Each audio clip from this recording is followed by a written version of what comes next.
Price Lord.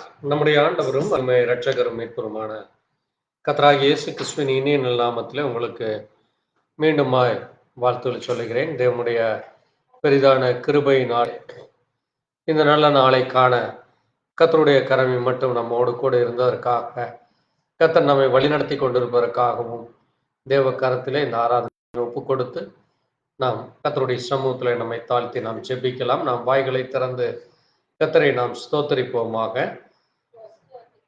ஸ்தோத்தரிக்கிறோம், ஸ்தோத்தரிக்கிறோம், ஸ்தோத்தரிக்கிறோம், ஸ்தோத்தரிக்கிறோம், ஸ்தோத்தரிக்கிறோம், ஸ்தோத்தரிக்கிறோம், ஸ்தோத்தரிக்கிறோம், ஸ்தோத்திரம், ஸ்தோத்திரமான ஸ்தோத்தரிக்கிறோம், ஸ்தோத்தரிக்கிறோம், ஸ்தோத்தரிக்கிறோம். அப்பா, கிருபை இரக்கம் நிறைந்த எங்கள் ஜீவனுள்ள தேவனே, கர்த்தராகிய இயேசு கிறிஸ்துவே, வானத்தையும் பூமியும் படைத்தவரே, சர்வ வல்லவரே, சர்வத்தையும் உண்டாக்கி உருவாக்கினவரே, ஆண்டவராகிய இயேசு கிறிஸ்து நாமத்திலே எங்களுக்கு நீர் வெளிப்பட்டவரே, எங்களோடு கூட இருக்கிறேன் என்று வாக்குத்தத்தம் செய்தவரே, நீர் இருக்கிறவராய் இருக்கிறீரப்பா. உம்முடைய அன்பு பெரியது, உம்முடைய இரக்கம் பெரியது கர்த்தாவே, உம்முடைய கிருபை பெரியதப்பா. நீர் இரக்கமும் மன உருக்கமும் நீடிய சாந்தமும் தயவும் நிறைந்தவருமாய் இருக்கிறது.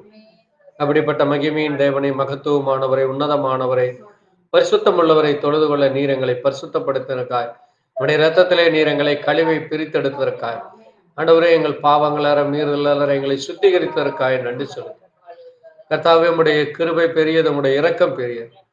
நீர் பரிசுத்தத்தை மகத்துவம் உடையவருமாய், பரிசுத்தம் என்னும் ஆடை உடைத்து கொண்டிருக்கிற இந்த பரிசுத்தம் உள்ள மகா தேவனாய் இருக்கிறீரப்பா. அப்படிப்பட்ட உடைய சமூகத்திலே வந்து நிற்க தகுதியில்லாத எங்களை கர்த்தாவே, உடைய இரத்தத்திலே கழுவி எங்களை சுத்திகரித்து எங்களை தகுதிப்படுத்தின மகத்துவமான தேவன் நீர் கர்த்தாவே. எங்கள் வாயின் வார்த்தைகளும் இருதயத்தின் நினைவுகளும் கர்த்தாவே உமக்கு பிரியமாய் இருக்கட்டும் அப்பா. மனுஷன் அப்பத்தினால் மாத்திரமல்ல, தேவனுடைய வாயிலிருந்து புறப்படுகிற ஒவ்வொரு வார்த்தையிலும் பிழைப்பான் என்று சொல்லி, நாங்கள் பிழைத்திருப்பது உம்முடைய நீதி அப்பா. நாங்கள் ஜீவனோடு இருப்பது உம்முடைய கிருபை அப்பா. இயேசுவே, உம்மை துதிக்கிறோம், ஸ்தோத்தரிக்கிறோம். இடம் முழுவதும் உம்முடைய பிரசன்னத்தினால் மாம்ச சிந்தைகளை எடுத்து போடும். வீண் காரியங்களை, வீணான காரியங்களை, எங்களை சுற்றி இருக்கிற எல்லா பாரமான கட்டுகளில், எங்களை பலவீனப்படுத்துகிற காரியங்களில் இருந்தும் கர்த்தர் எங்களுக்கு பலனை கொடுத்து சுகத்தை கொடுக்கிறோம். உமக்கு நன்றி சொல்லி உடைய கரத்திலே தாழ்த்தி ஒப்பு கொடுக்கிறோம். எங்கள் வாய்களை நன்மையாய் நிரப்புகிற தேவன் நீர். எங்கள் வாய்களை நாங்கள் விரிவாய் திறக்கும் பொழுது நீர் நன்மையினால் நிரப்புவேன் என்று சொல்லி வாக்குத்தத்தம் செய்ததை நாங்கள் ஒவ்வொரு நாளும் நினைவு கூர்ந்து உமக்கு நன்றி செலுத்துகிறோம்.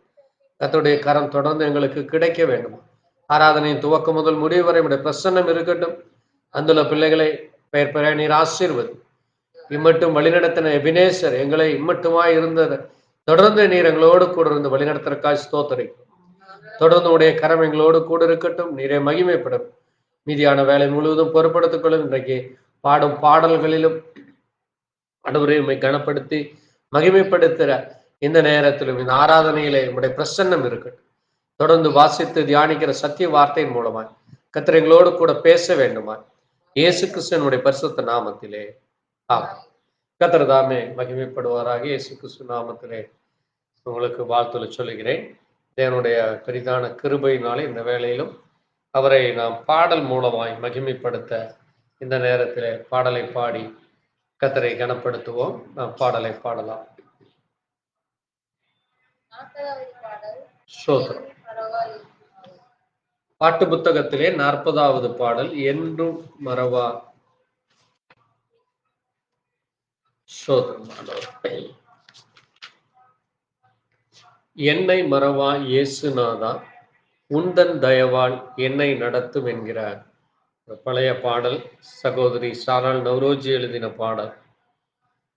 நம்மை மறவாத தேவன் நமக்கு அநேக வாக்குத்தத்தங்களை கொடுத்து நம்மோடு கூட எல்லா நேரத்திலும் ஆபத்திலும் நமக்கு துணையா இருந்து நம்முடைய பாதைக்கு வெளிச்சத்தை கொடுக்கிற அந்த மகத்துவமான தேவனுக்கு நன்றி சொல்லி அவரை பாடலாம். என்னை மறவா உந்தன் தயவா என்னை நடத்தும் இயேசுநாதா, உந்தன் தயவா என்னை நடத்தும். வாக்குத்தத்தங்கள் பரிந்தனக இங்கராலே ஸ்தோத்திரம். வல்ல ஜீவ வாக்கு தத்தங்கள் வரைதனக்கா என்றதாலே ஸ்தோத்திரம். பத்திலே தரும் துணையே பாக்கி நல்ல தீபமதே. ஆபத்திலே அரும் துணையே பாதைக்கு நல்ல தீபமதே. என்னை மரமா இயேசுநாதா உந்தன் தயவால் என்னை நடத்தும். தானே மழக்கரத்தாலே பாதுகாப்பே என்றதாலே ஸ்தோத்திரம். பயப்படா பலக்கரத்தாலே பாதுகாப்பே என்றதாலே ஸ்தோத்திரம். பாசம் என்றே நீர் வைத்ததினா பறிக்க இயலாதே வரும் என்னை. பாசம் என்றே நீர் வைத்ததினா பறிக்க இயலாதே வரும் என்னை. என்னை மரமா இயேசுநாதா உந்தன் தயவா என்னை நடத்தும். தாய் தன் சேவை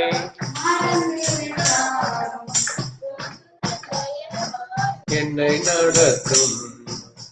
தாய் தன் சேயை மறந்து விட்டார் மறவேன் உன்னை என்றதாலே ஸ்தோத்திரம். தாய் தன் சேயை மறந்து விட்டாலும் மறவேன் உன்னை என்றதாலே ஸ்தோத்திரம்.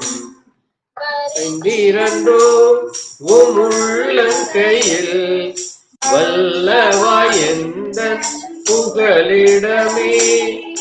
வரைந்திரண்டோ உள்ளங்கையில் வல்லவாய் எந்த புகலிடமே.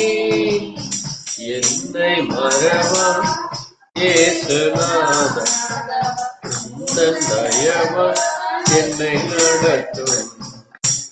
திக்கற்றோராய் கைவிடேனே கலங்கிடீரே என்றதாலே ஸ்தோத்திரம். திக்கற்றோராய் கைவிடேனே கலங்கிடீரே என்றதாலே ஸ்தோத்திரம். நீரறியா யாதும் நேரிடா என் தடை முடியும் எண்ணினீரே. நீரறியா யாதும் நேரிடா என் தலை முடியும் எண்ணினீரே. என்னை மறவா இயேசுநாதா உந்தன் தயவா என்னை நடத்தும். உனக்கெதிரா எழும்பும் ஆயோதம் வாய்த்திடாலே ஸ்தோத்திரம். உனக்கெதிரா எழும்பும் ஆயோதம் வாய்த்திடாதே என்றதாலே ஸ்தோத்திரம். பரந்திடுமே உன் நாமத்திலே பரனே எனக்காய் ஜெய கொடியே. பரந்திடுமே உன் நாமத்திலே பரனே எனக்காய் ஜெய கொடியே. என்னை மறவா இயேசுநாதா உந்தன் தயவா என்னை நடத்தும். என்னை முற்றும் ஒப்புவித்தேனே ஏற்று என்றும் நடத்துவீரே ஸ்தோத்திரம். என்னை முற்றும் ஒப்புவித்தேனே ஏற்று என்றும் நடத்துவீரே ஸ்தோத்திரம். வருகையிலே என்னை சேர்த்திடுமே. எப்படியும் உம்மருகையிலே ஏழை என்னை சேர்த்திடுமே. என்னை மறவா இயேசுநாதா, உந்தன் தயவா என்னை நடத்தும். மறவா இயேசுநாதா, உந்தன் தயவா என்னை நடத்தும். அல்லேலூயா.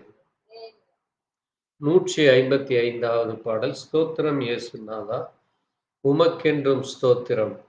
ஸ்தோத்திரம் செய்கிறோம் நின்னடியார் திரு நாமத்தின் ஆதரவில் என்கிற ஒரு அருமையான பழைய கால பாடல்.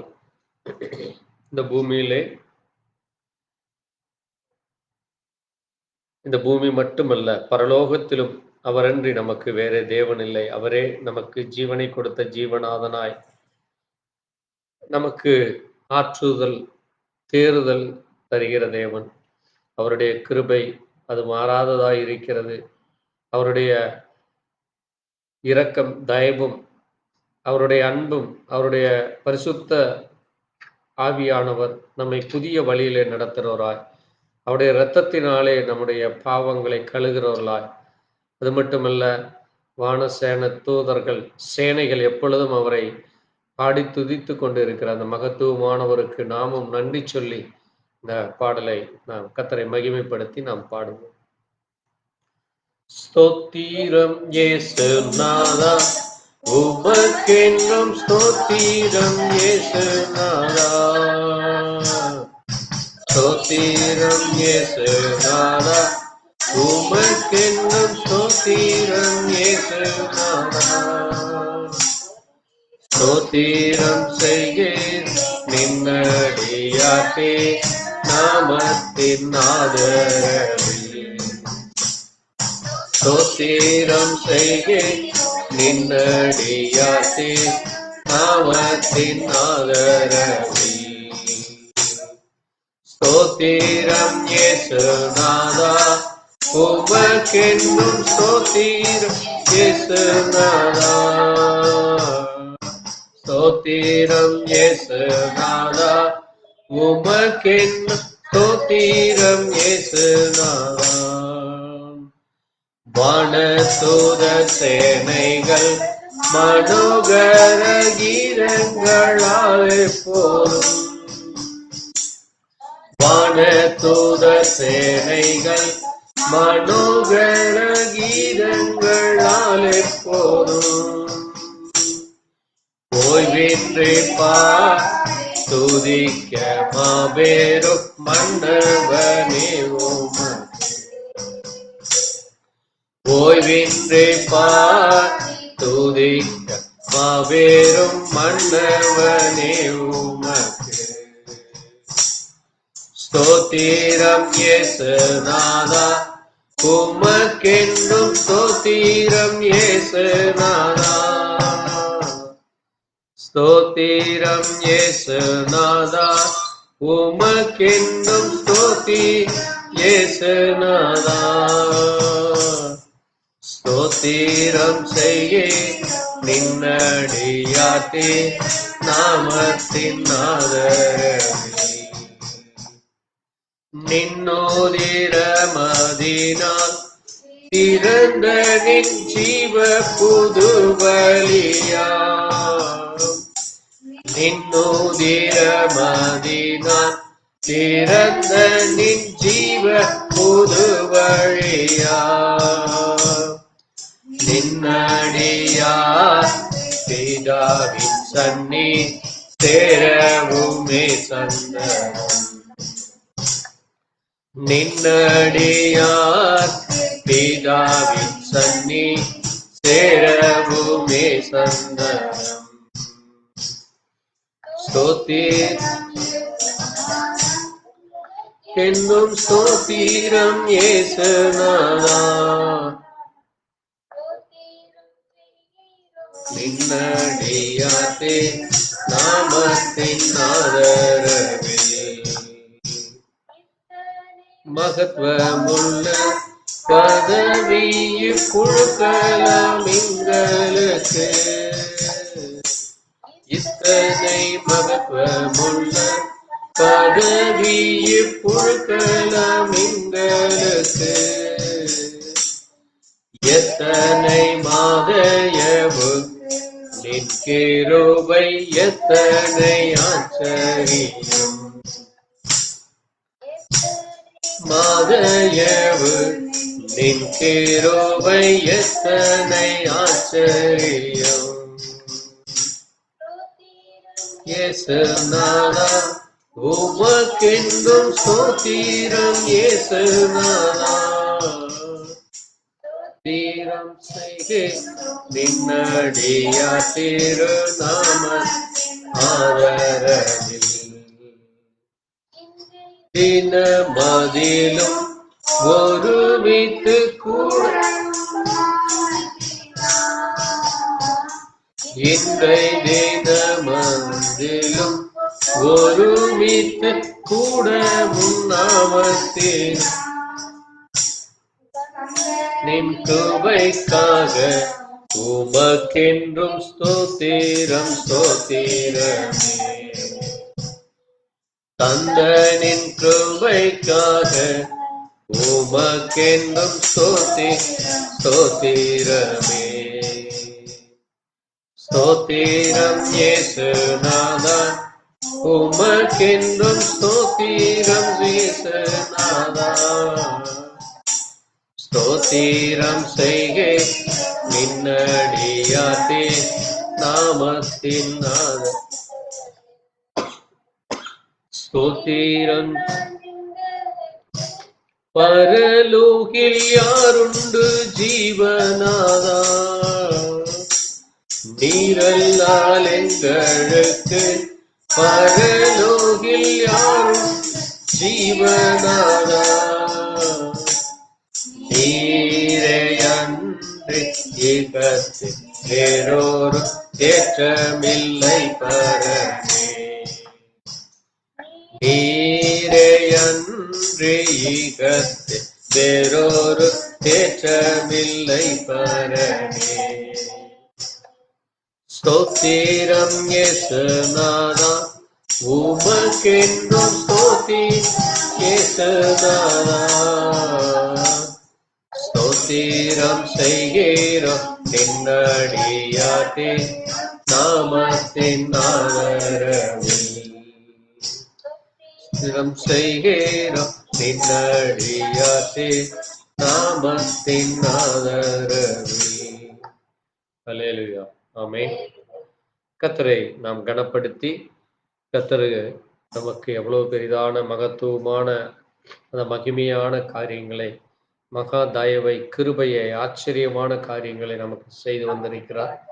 அப்படிப்பட்ட மகிமையின் மகத்துவமான தேவனை உன்னதமான தேவனுக்கு நன்றி சொல்லி நம்மளை யாராவது ஒருவர் கர்த்தரை கனப்படுத்தி கடந்த நாட்கள் முழுவதும் காத்தார், வரும் நாட்களிலும் காக்க அவர் நம்மோடு கூட இருக்கிறவராகவே இருக்கிறேன் என்று சொல்லி இருக்கிறார். அவரே மீட்பரும் அவரே மெய்ப்பரும் அவரே மேன்மையும் மகிமையும் மாறிடாதவருமாக இருக்கிறார். அப்படிப்பட்டவருக்கு நன்றி சொல்லி நாம் கனப்படுத்தி நாம் ஜெபிக்கலாம். ஸ்தோத்திரமானவரே, நன்றி ஐயா, நன்றி அப்பா, நன்றி அப்பா. ஸ்தோத்திரம் ஸ்தோத்திரமானவரே. இயேசுவே இரக்கமாயிரும் இரக்கமாயிரும் அப்பா.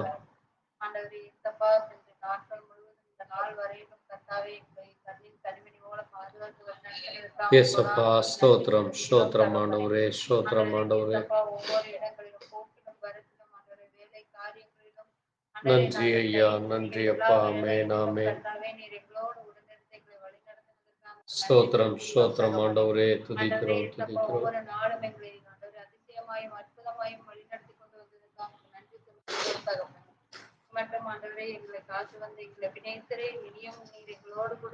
ஆமென் ஆமென் ஆமென் ராஜா. ஆமென் ஆமென் ராஜா. துதிக்கிறோம் துதிக்கிறோம் அப்பா. ஸ்தோத்திரம் ஐயா, ஸ்தோத்திரிக்கிறோம் ஸ்தோத்திரம். ஆமென் ஆமென் ராஜாவே. ஆண்டவரே மற்றவர்களுக்கு முன்பாக ஆண்டவரே இசப்பா எங்கள் சாட்சியுள்ள சபையாய் நிற்கிறதற்காக நன்றி நன்றி நன்றி ஐயா, நன்றி ஐயா. அது போல தகப்பனே ராஜா, இன்னும் வரப்போற நாட்களே உமது கரங்கள்ல கொடுக்கிறோம் தகப்பனே. ஸ்தோத்திரிக்கிறோம் ஸ்தோத்திரிக்கிறோம் ஐயா. ஊழிய காரியங்களிலும் போக்கிலும் வரத்திலும் எல்லா சகல காரியங்களும் நீரே கரத்திற்கு ஆசீர்வதித்து பலப்படுத்த வேண்டுமாய் ஜெபிக்கிறார். ஆமென் ஆமென். தனிப்பட்ட வாழ்க்கையிலும் கர்த்தாவே உமக்கென்று பரிசுத்தமாய் ஜீவிக்கிற ஜீவியத்தில் சபை பிள்ளைகள் ஒவ்வொருவருக்கும் தர வேண்டுமாய் நன்றி ஐயா, நன்றி அப்பா. ஆமென்.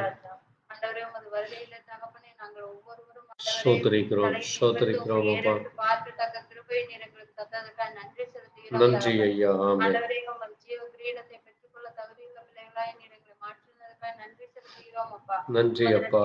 ஆமென். கொடுத்ததற்காக நன்றி ஸ்தோத்திரிக்கிறோம் ஸ்தோத்திரிக்கிறோம் அப்பா. பிதாவே என்று அழைக்கிற புத்திர சுவிகாரத்தை நீர் எங்களுக்கு தந்ததற்காக ஆமென் ஆமென் ராஜா. ஆண்டவரே உமது பிள்ளை என்று ஆண்டவரே அங்கீகாரம் கொடுத்ததற்காக உங்களுக்கு நன்றி செலுத்துகிறோம் தகப்பனே ராஜா. ஆண்டவருக்கு பூமியில் ஆண்டவரே எங்களுக்கு உமது பிள்ளைகள் என்று ஆண்டவருக்கு சுதந்திரம் கொடுத்ததற்காக நன்றி. நன்றி ஐயா, நன்றி ராஜா. ஆமென் ஆமென். பலப்படுத்தின ஆண்டவரே இயேசுப்பா, கர்த்தரை இவ்வளவு சமீபமாய் கொண்ட ஜனமாய் ஆமென் இயேசுவே, ஸ்தோத்திரிக்கிறோம் ஸ்தோத்திரிக்கிறோம் அப்பா. பாக்கியமுள்ள ஜனம் என்று ஆண்டவரே எங்களுக்கு கொடுத்ததற்காக உங்களுக்கு நன்றி. ஸ்தோத்திரிக்கிறோம் ஸ்தோத்திரிக்கிறோம் ஐயா. ஆமென் ஆமென். நன்றி செலுத்துகிறோம் தகப்பனே. நன்றி ஆண்டவரே. ஸ்தோத்திரம் ஸ்தோத்திரம் அப்பா. ஸ்தோத்திரம் ஸ்தோத்திரம் ஆண்டவரே. கோடி நன்றி செலுத்துகிறோம் தகப்பனே. ஆண்டவரே நீர் செய்த அதிசயங்களுக்கும் அற்புதங்களுக்கும் ஆமென் இயேசுவே. வாழ்நாள் முழுவதும் நன்றி சொன்னாலும் போதாது. நன்றி அப்பா, நன்றி ஐயா. அவ்வளவு அற்புதமாய் ஒவ்வொரு நாளும் எங்களை வழிநடத்தி கடந்து போக செய்கிறீர் அப்பா. ஆமென் இயேசுவே.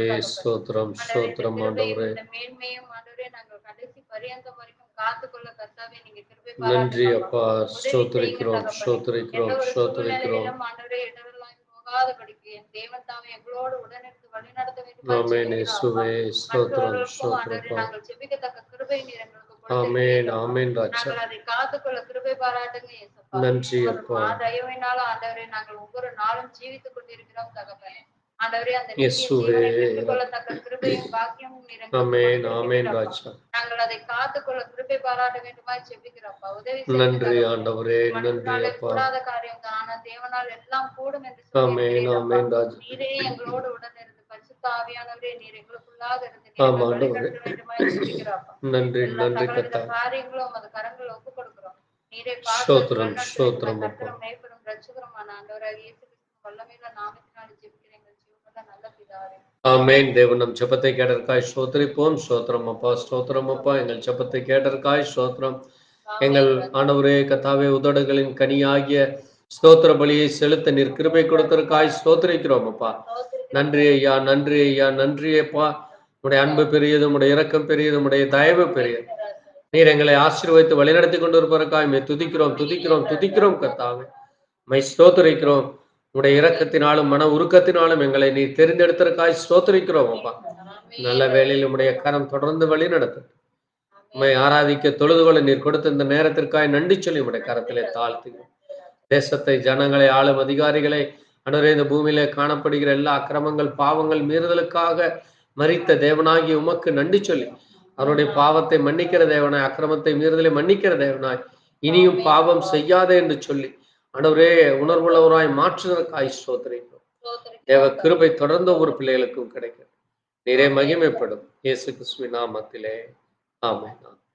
நாம் எழுந்து நின்று கர்த்தரை கனப்படுத்தும் வண்ணமாக பாட்டு புத்தகத்திலே நாம் தேவநாம மகிமைக்காக ஒரு பாடலை பாடலாம். 271வது பாடல். பரலோகமே உம்மை துதிப்பதால் கர்த்தாவே அங்கே வாழ்கிறீர், உம் ஆலயத்தில் உம்மை துதிக்கிறோம், கர்த்தாவே எழுந்தருளும் என்கிற பாடல்.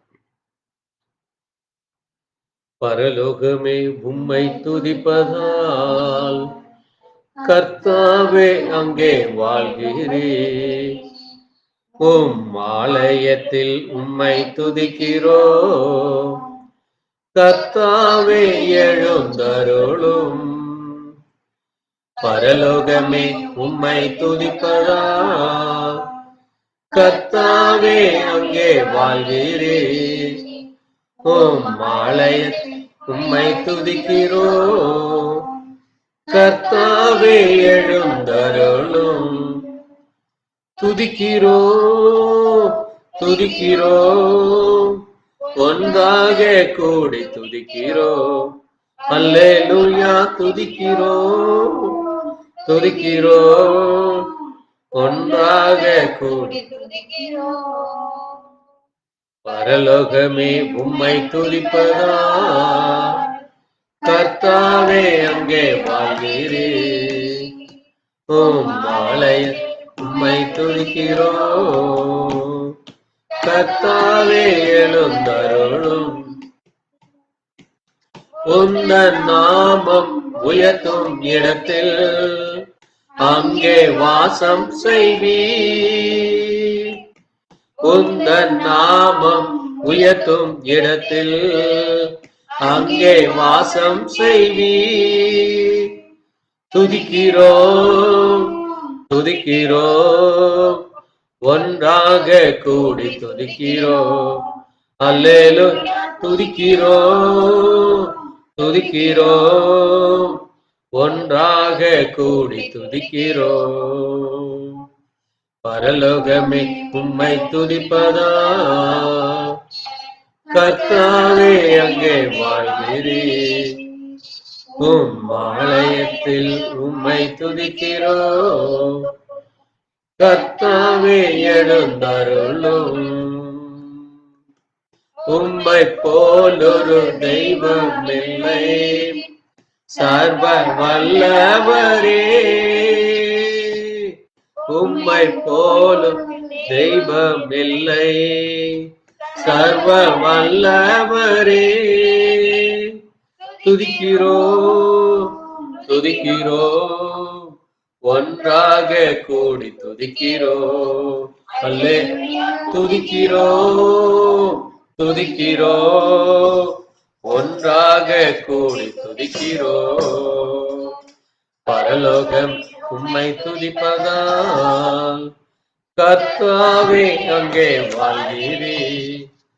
உம் ஆலயத்தில் உம்மை துதிக்கிறோம், கர்த்தாவே எழுந்தருளும்.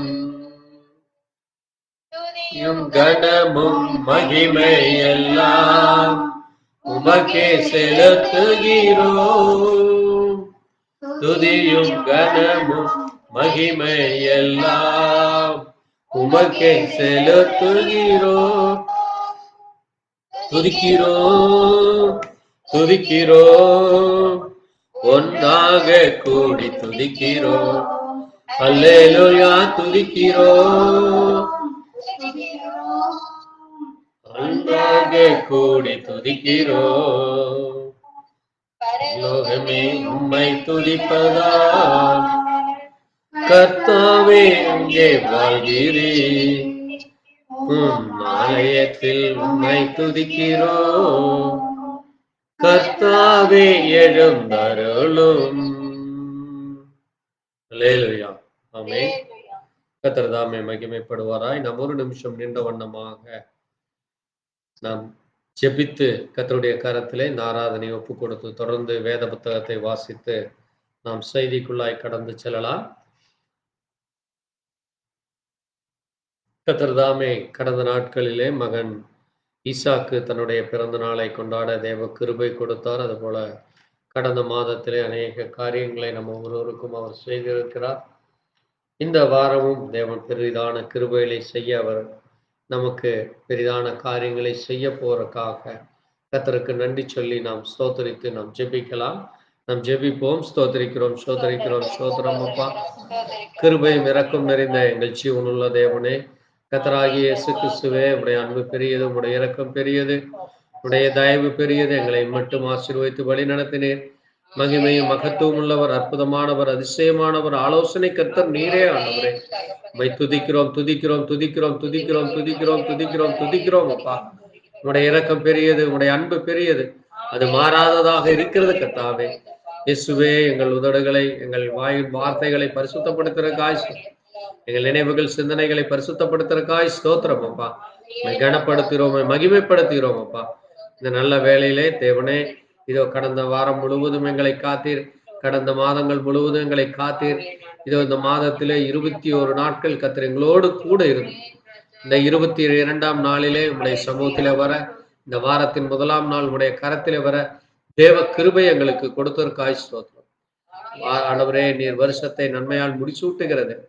நீர் இரக்கமும் மன உருக்கமும் நீடிய சாந்தமும் தயவும் நிறைந்த மகிமையான மகத்துவமான தேவனே, இந்த நேரத்திலே சபையில் உள்ள ஒவ்வொரு பிள்ளைகளை பெயர் பெயர் நீர் ஆசீர்வதித்திற்காய் நன்றி அப்பா. ஆண்டவரே, நீர் ஆண்டவரே அன்றைக்கு ஆபிரகாமை ஆசீர்வதித்து பன்மடங்கு பெருகுவாய். ஆண்டவரே, நீர் அந்த ஆசீர்வாதங்களை பெற்றுக்கொள்வா, அது உனக்கும் உன் சந்ததிக்கும் உரியது என்று நீர் வாக்குத்தத்தம் செய்தீரப்பா. ஆபிரகாமின் ஆவிக்குரிய சந்ததிகளாகி எங்களை நீர் கத்தாவே உடைய ரத்தத்தினாலே கழுவி மீட்டெடுத்து நாங்கள் ஆண்டவரே இயேசு கிறிஸ்து என்கிற அந்த பரிசுத்த சந்ததியிலே வரத்தக்கதாக, தேவ பிள்ளைகளாய் மாறத்தக்கதாக நீர் எங்களுக்கு பெரிதான கிருபையை கொடுத்ததற்காய் ஸ்தோத்திரிக்கிறோம். உடைய அன்பை இரக்கத்தை தயவை நினைத்து நன்றி செலுத்துகிறோம். இந்த நல்ல வேளையிலும் வாசித்து தியானிக்க போகிற சத்திய வார்த்தைக்காய் நன்றி கத்தாம். அதிலே சொல்லப்பட்ட மகிமையான காரியங்களை, மகத்துவமான காரியங்களை உணர்ந்து கொள்ள, புரிந்து கொள்ள, அதை அறிந்து கொள்ள தேவ இரக்கம் எங்களுக்கும் கிடைக்கட்டும். இதை கேட்கிற ஒவ்வொரு தேவ பிள்ளைகளும் ஆண்டவரே, உடைய ஊழியக்காரர்களும் விசுவாச பிள்ளைகளும் விசுவாசத்திலும் அன்பிலும் தைரியத்திலும் வளர கர்த்தர் இரக்கம் பாராள். தொடர்ந்து உடைய கரம் வழி நடத்தட்டும். எல்லாவற்றையும் இயேசு கிறிஸ்துவினுடைய பரிசுத்த நாமத்திலே ஆமென். கர்த்தர் தாமே மகிமைப்படுவாராக. நாம் நின்ற வண்ணமாக இந்த நாளுக்கென்று வாசித்து தியானிக்க வேண்டிய வேத பகுதி வெளிப்படுத்தின விசேஷம் 2ஆம் அதிகாரம் 1 முதல் 7 வரை நாம் வாசித்து தியானிக்கலாம். வெளிப்படுத்தின விசேஷம் 2ஆம் அதிகாரம் 1ஆம் வசனம் முதல் வாசிக்கலாம். எபேசு சபையின் தூதனுக்கு நீ எழுத வேண்டியது என்னவெனில், 7 நட்சத்திரங்களை தம்முடைய வலது கரத்தில் ஏந்தி கொண்டு 7 பொன் குத்துவிளக்குகளின் மத்தியிலே உலாவிக் கொண்டிருக்கிறவர் சொல்லுகிறதாவது, உன் கிரியைகளையும் உன் பிரயாசத்தையும் உன் பொறுமையையும், நீ பொல்லாதவர்களை சகிக்க கூடாமல் இருக்கிறதையும், அப்போஸ்தலர் அல்லாதவர்கள் தங்களை அப்போஸ்தலர் என்று சொல்லுகிறதை நீ சோதித்து அவர்களை பொய்யர் என்று கண்டறிந்ததையும், நீ சகித்து கொண்டிருக்கிறதையும் பொறுமையாய் இருக்கிறதையும், என் நாமத்தின் நிமித்தம் இடைப்படையாமல் பிரயாசப்பட்டதையும் அறிந்திருக்கிறேன். ஆனாலும் நீ ஆதியில் கொண்டிருந்த அன்பை விட்டாய் என்று உன் பேரில் எனக்கு குறை உண்டு. ஆகையால் நீ இன்ன நிலைமையிலிருந்து விழுந்தாய் என்பதை நினைத்து மனம் திரும்பி ஆதியில் செய்த கிரியைகளை செய்வாயாக. இல்லாவிட்டால் நான் சீக்கிரமாய் உன்னிடத்தில் வந்து நீ மனம் திரும்பாத பட்சத்தில் உன் விளக்கு தண்டை அதினின்று நீக்கி விடுவேன். நான் வெறுக்கிற நிக்கலாய் மகத்தரின் கிரியைகளை நீயும் வெறுக்கிறாய், இது உன்னிடத்தில் உண்டு. ஆவியானவர் சபைகளுக்கு சொல்லுகிறதை காதுள்ளவன் கேட்க கடவன். ஜெயங்கொள்ளுகிறவன் எவனோ அவனுக்கு தேவனுடைய பரதீசின் மத்தியில் இருக்கிற ஜீவ விருட்சத்தின் கனியை புசிக்க கொடுப்பேன் என்றது. வாசித்த வார்த்தையிலே கர்த்தர் தாமே ஆசீர்வதித்து அதனுடைய மகத்துவங்களை புரிந்து கொள்ள கிருபை தரும்படியாய் நம்ம ஒரு நிமிஷம் ஜெபிக்கலாம். எங்களை நேசிக்கிற நல்ல ஆண்டவரே, கர்த்தாவே, நீர் அன்றைக்கு ஆண்டவரே இந்த 7 குத்து விளக்குகளின் மத்தியிலே உலாவிக் கொண்டிருந்த தேவனாய் ஆண்டவரே, அந்த குத்து விளக்குகள் என்ன, அந்த 7 சபை என்ன, 7 தூதர்கள் என்ன என்று இப்படி அநேக காரியங்களை உடைய வார்த்தையில் எழுதி வைத்திருக்கிறீரப்பா. அதிலே சொல்லப்பட்ட அந்த மகிமையான மகத்துவமான காரியங்களை வாசித்த இந்த நேரத்திலே அதை குறித்து தேவன் ஒருவர் தாமே வெளிப்படுத்த முடியும். கர்த்தாவே, நீர் உடைய தீர்க்கதரிசிக்கு அதை வெளிப்படுத்தி அதனுடைய மகத்துவங்களை, அதனுடைய மகிமையை சொன்னதை நாங்கள் இன்னும் அதிகமாய் தியானிக்கிற இந்த வேளையிலே கர்த்தர் தாமே இறங்கி அதனுடைய காரியங்களை ஒவ்வொருடைய இருதயத்திலும் நீர் தாமே திறந்து, அன்றைக்கு எம்மாவூர் பட்டணத்திலே சீசர்கள் நடந்து சென்றவர்களும் அவர்கள் உண்மை குறித்து அறியாமல் இருந்தார்கள். ஆனால் நீர் அவர்கள் மனதை திறந்தவர்களும் அவர்கள் அதை அறிந்து கொண்டார்கள். அவர்களை கண்களை திறந்து, அதே போல வேதத்திலே அநேக காரியங்களை நீர் கூட இருந்து செய்தது போல இன்றைக்கும் அதே மாறாத தேவன் உடைய பிள்ளைகள் மத்தியிலே இருந்து நீர் அதை செய்கிற தேவனா இருப்பதற்காய் ஸ்தோத்திரம். அதை கரத்தில் ஒப்புக் கொடுக்கிறோம். ஒவ்வொருடைய இருதயத்திலும் நீர்தாமே பேசி, நீர்தாமே அந்த காரியத்தை உணர்ந்து கொள்ள, அதிலே சொல்லப்பட்ட மகத்துவங்களே, அதிலே சொல்லப்பட்ட எச்சரிப்புகளை, அதிலே சொல்லப்பட்ட காரியங்களை அறிந்து கொள்ள தேவ ஞானத்தை தர வேண்டுமா? அதை கர்த்தர் தாமே ஒவ்வொரு செவிகளிலும் கேட்க அந்த காதுகளை திறக்க வேண்டுமா? இருதயத்தை திறந்து விருத்த சேதனம் செய்ய வேண்டுமா? இயேசு கிறிஸ்துவினுடைய பரிசுத்த நாமத்திலே ஆமென். நீங்கள் உட்காரலாம். ஆண்டவராகிய இயேசு கிறிஸ்துவின் இனிய நாமத்திலே மீண்டுமாய் உங்களுக்கு வாழ்த்து சொல்லுகிறேன். தேவனுடைய கிருபையினாலே நாம் மீண்டுமாக இந்த நல்ல நாளிலும் கூட கர்த்தருடைய சமூகத்திலே வர கர்த்தர் நமக்கு இரக்கம் பாராட்டி இருக்கிறார். அவருக்கு நாம் நன்றி சொல்லுவோம். ஏனென்றால் அவரே நம்மை ஜீவனோடு வைத்திருக்கிறார். ஆமென். கடந்த நாட்களிலே எத்தனையோ பேர் மரித்து போயிருக்கலாம், எத்தனையோ பேர் தேவனை விட்டு பின்வாங்கி போயிருக்கலாம், அல்லது ஏதாவது ஒரு சூழ்நிலையிலே சபைக்கு வர முடியாமல், அல்லது செய்தியை கேட்க முடியாமலோ, அல்லது ஊழியத்திலே அல்லது ஊழிய காரியங்களிலே பங்கு கொள்ள முடியாமலோ இன்றைக்கு நெருக்கடி மத்தியில இருக்கலாம். சபை நடத்த முடியாமலோ, சபையிலே அந்த சபை இடிக்கப்பட்டும், அந்த சபையிலே செல்ல முடியாதபடி அங்கே ஏற்பட்டு இருக்கிற தடைகள், இப்படி இன்றைக்கு உலகத்தில் எத்தனையோ போராட்டங்கள் நடந்து கொண்டிருக்கிறது. ஆனாலும் கர்த்தர் நமக்கு கிருபையாய், இரக்கமாய், தயவாய் நாம் அவரை ஆராதிக்க நமக்கு இந்த நல்ல வேலையை கொடுத்திருக்கிறார். ஆமென். அது எவ்வளவு பெரிய கிருபை. அதற்காகவே நாம் ஒவ்வொரு நிமிஷமும் அவருக்கு நன்றி சொல்லணும். ஆமென். நாம் இன்றைக்கு கடந்த சில நாட்களாகவே வெளிப்படுத்தின புஸ்தகத்தை குறித்து நம்ம தியானித்துக் கொண்டு வருகிறோம். அதிலே நம்ம சொன்னபடி அந்த 1ஆம் அதிகாரத்திலே கர்த்தர் எவ்விதமாய் அந்த காரியங்களை செய்ய போகிறார், பேச போகிறார், அவர் என்னென்ன காரியத்தை தன்னுடைய ஜனங்களுக்கு வெளிப்படுத்த போகிறார் என்று அங்கே யோவான், அப்போஸ்தலனாகிய யோவானுக்கு அவர் பேசினதை 1ஆம் அதிகாரத்திலே நாம் கடந்த 4 வாரங்கள் அதை தியானித்தோம். அதை குறித்து நம்ம மிக விரிவாக அதை தியானித்தோம். அந்த 7 குத்து விளக்குகள் என்றால் என்ன, 7 நட்சத்திரங்கள் என்றால் என்ன, அந்த 7 நட்சத்திரங்கள் யாரை குறிக்கிறது, அது சபைகளையும் அந்த சபையினுடைய தூதர்களை குறித்தும், அது மட்டுமல்ல 7 குத்து விளக்கு என்பது 7 சபைகளை குறித்து சொல்லுகிறது என்றும், அது மட்டுமல்ல அந்த குத்து விளக்கின் மத்தியிலே அங்கே உலாவிக் கொண்டிருக்கிறவர் அவர் எப்படி இருந்தாராமாம், மனுஷகுமாரனுக்கு ஒப்பானவராய் இருந்தார். அது மட்டுமல்ல அந்த மனுஷகுமாரன் சொல்லுகிறார், நான் யாராமாம், 11ஆம் வசனம் வாசிங்க, வெளிப்படுத்தின விசேஷம் 1:11 வாசிப்போம். பாருங்க, அவர் யார் என்று சொல்கிறாராமா, நான் என்றால் எத்தனை பேர் அங்க, ஒருவர். ஆமென். அப்ப அந்த குத்துவிளக்குகளின் மத்தியிலே அந்த கர்த்தருடைய நாளிலே அங்கே அப்போஸ்தலனாகிய யோவான் அங்கே ஆவிக்குள்ளான பொழுது ஒரு சத்தம் கேட்கிறது. ஆமென். அந்த சத்தம் என்ன சொல்லுகிறது என்றால், நான் அல்பாவும் ஒமேகாவும், முந்தினவரும் பிந்தினவருமாய் இருக்கிறேன். ஆமென். அப்ப இந்த அல்பா என்றால் என்ன, ஒமேகா என்றால் என்ன என்று நம்ம இன்னைக்கு தியானிக்க போகிறோம். ஆமென். அந்த முந்தினவர் யார், பிந்தினவர் யார் என்று நம்ம தியானிக்க போகிறோம். அது மட்டுமல்ல, நீ காண்கிறதை ஒரு புஸ்தகத்திலே எழுதி அதை என்ன செய்ய வேண்டுமாமாம், ஆசியாவில் இருக்கிற, ஆமென், எபேசு, சிமிர்னா, பெர்கமு, தியாத்ரா, சர்தை, பிலதெல்பியா, லவோதிக்கா, இந்த 7 பட்டணங்கள் இருக்கிற அந்த 7 சபைகளுக்கு அனுப்பு. ஆமென். அப்போ அங்கே இந்த என்ன இது, அந்த எபேசு சபைனா என்ன, அந்த பட்டணங்கள் என்ன, அது ஏன் தேவன் அதை பர்டிகுலரா அந்த 7 பட்டணங்களை மட்டும் எடுத்து அந்த 7 பட்டணங்களை குறித்து அவர் பேச வேண்டும்.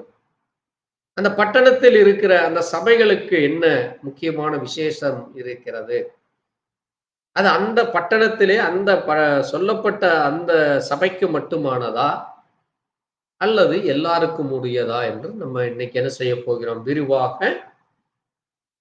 நம்ம இன்றைக்கு தியானிக்க போகிறோம். ஆமென். ஏனென்றால் வேதத்திலே ஆயிரக்கணக்கான மகத்துவமான சத்தியங்கள், ரகசியங்கள் மறைந்திருக்கிறது.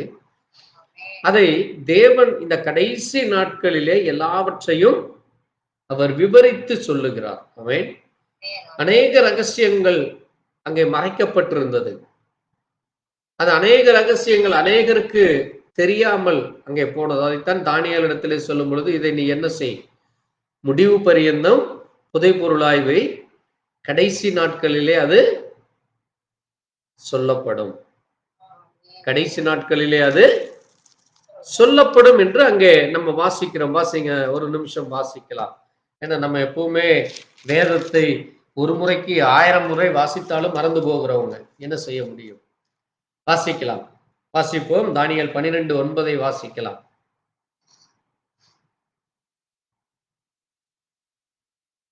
சீக்கிரம் எடுத்து வாசிப்போம்.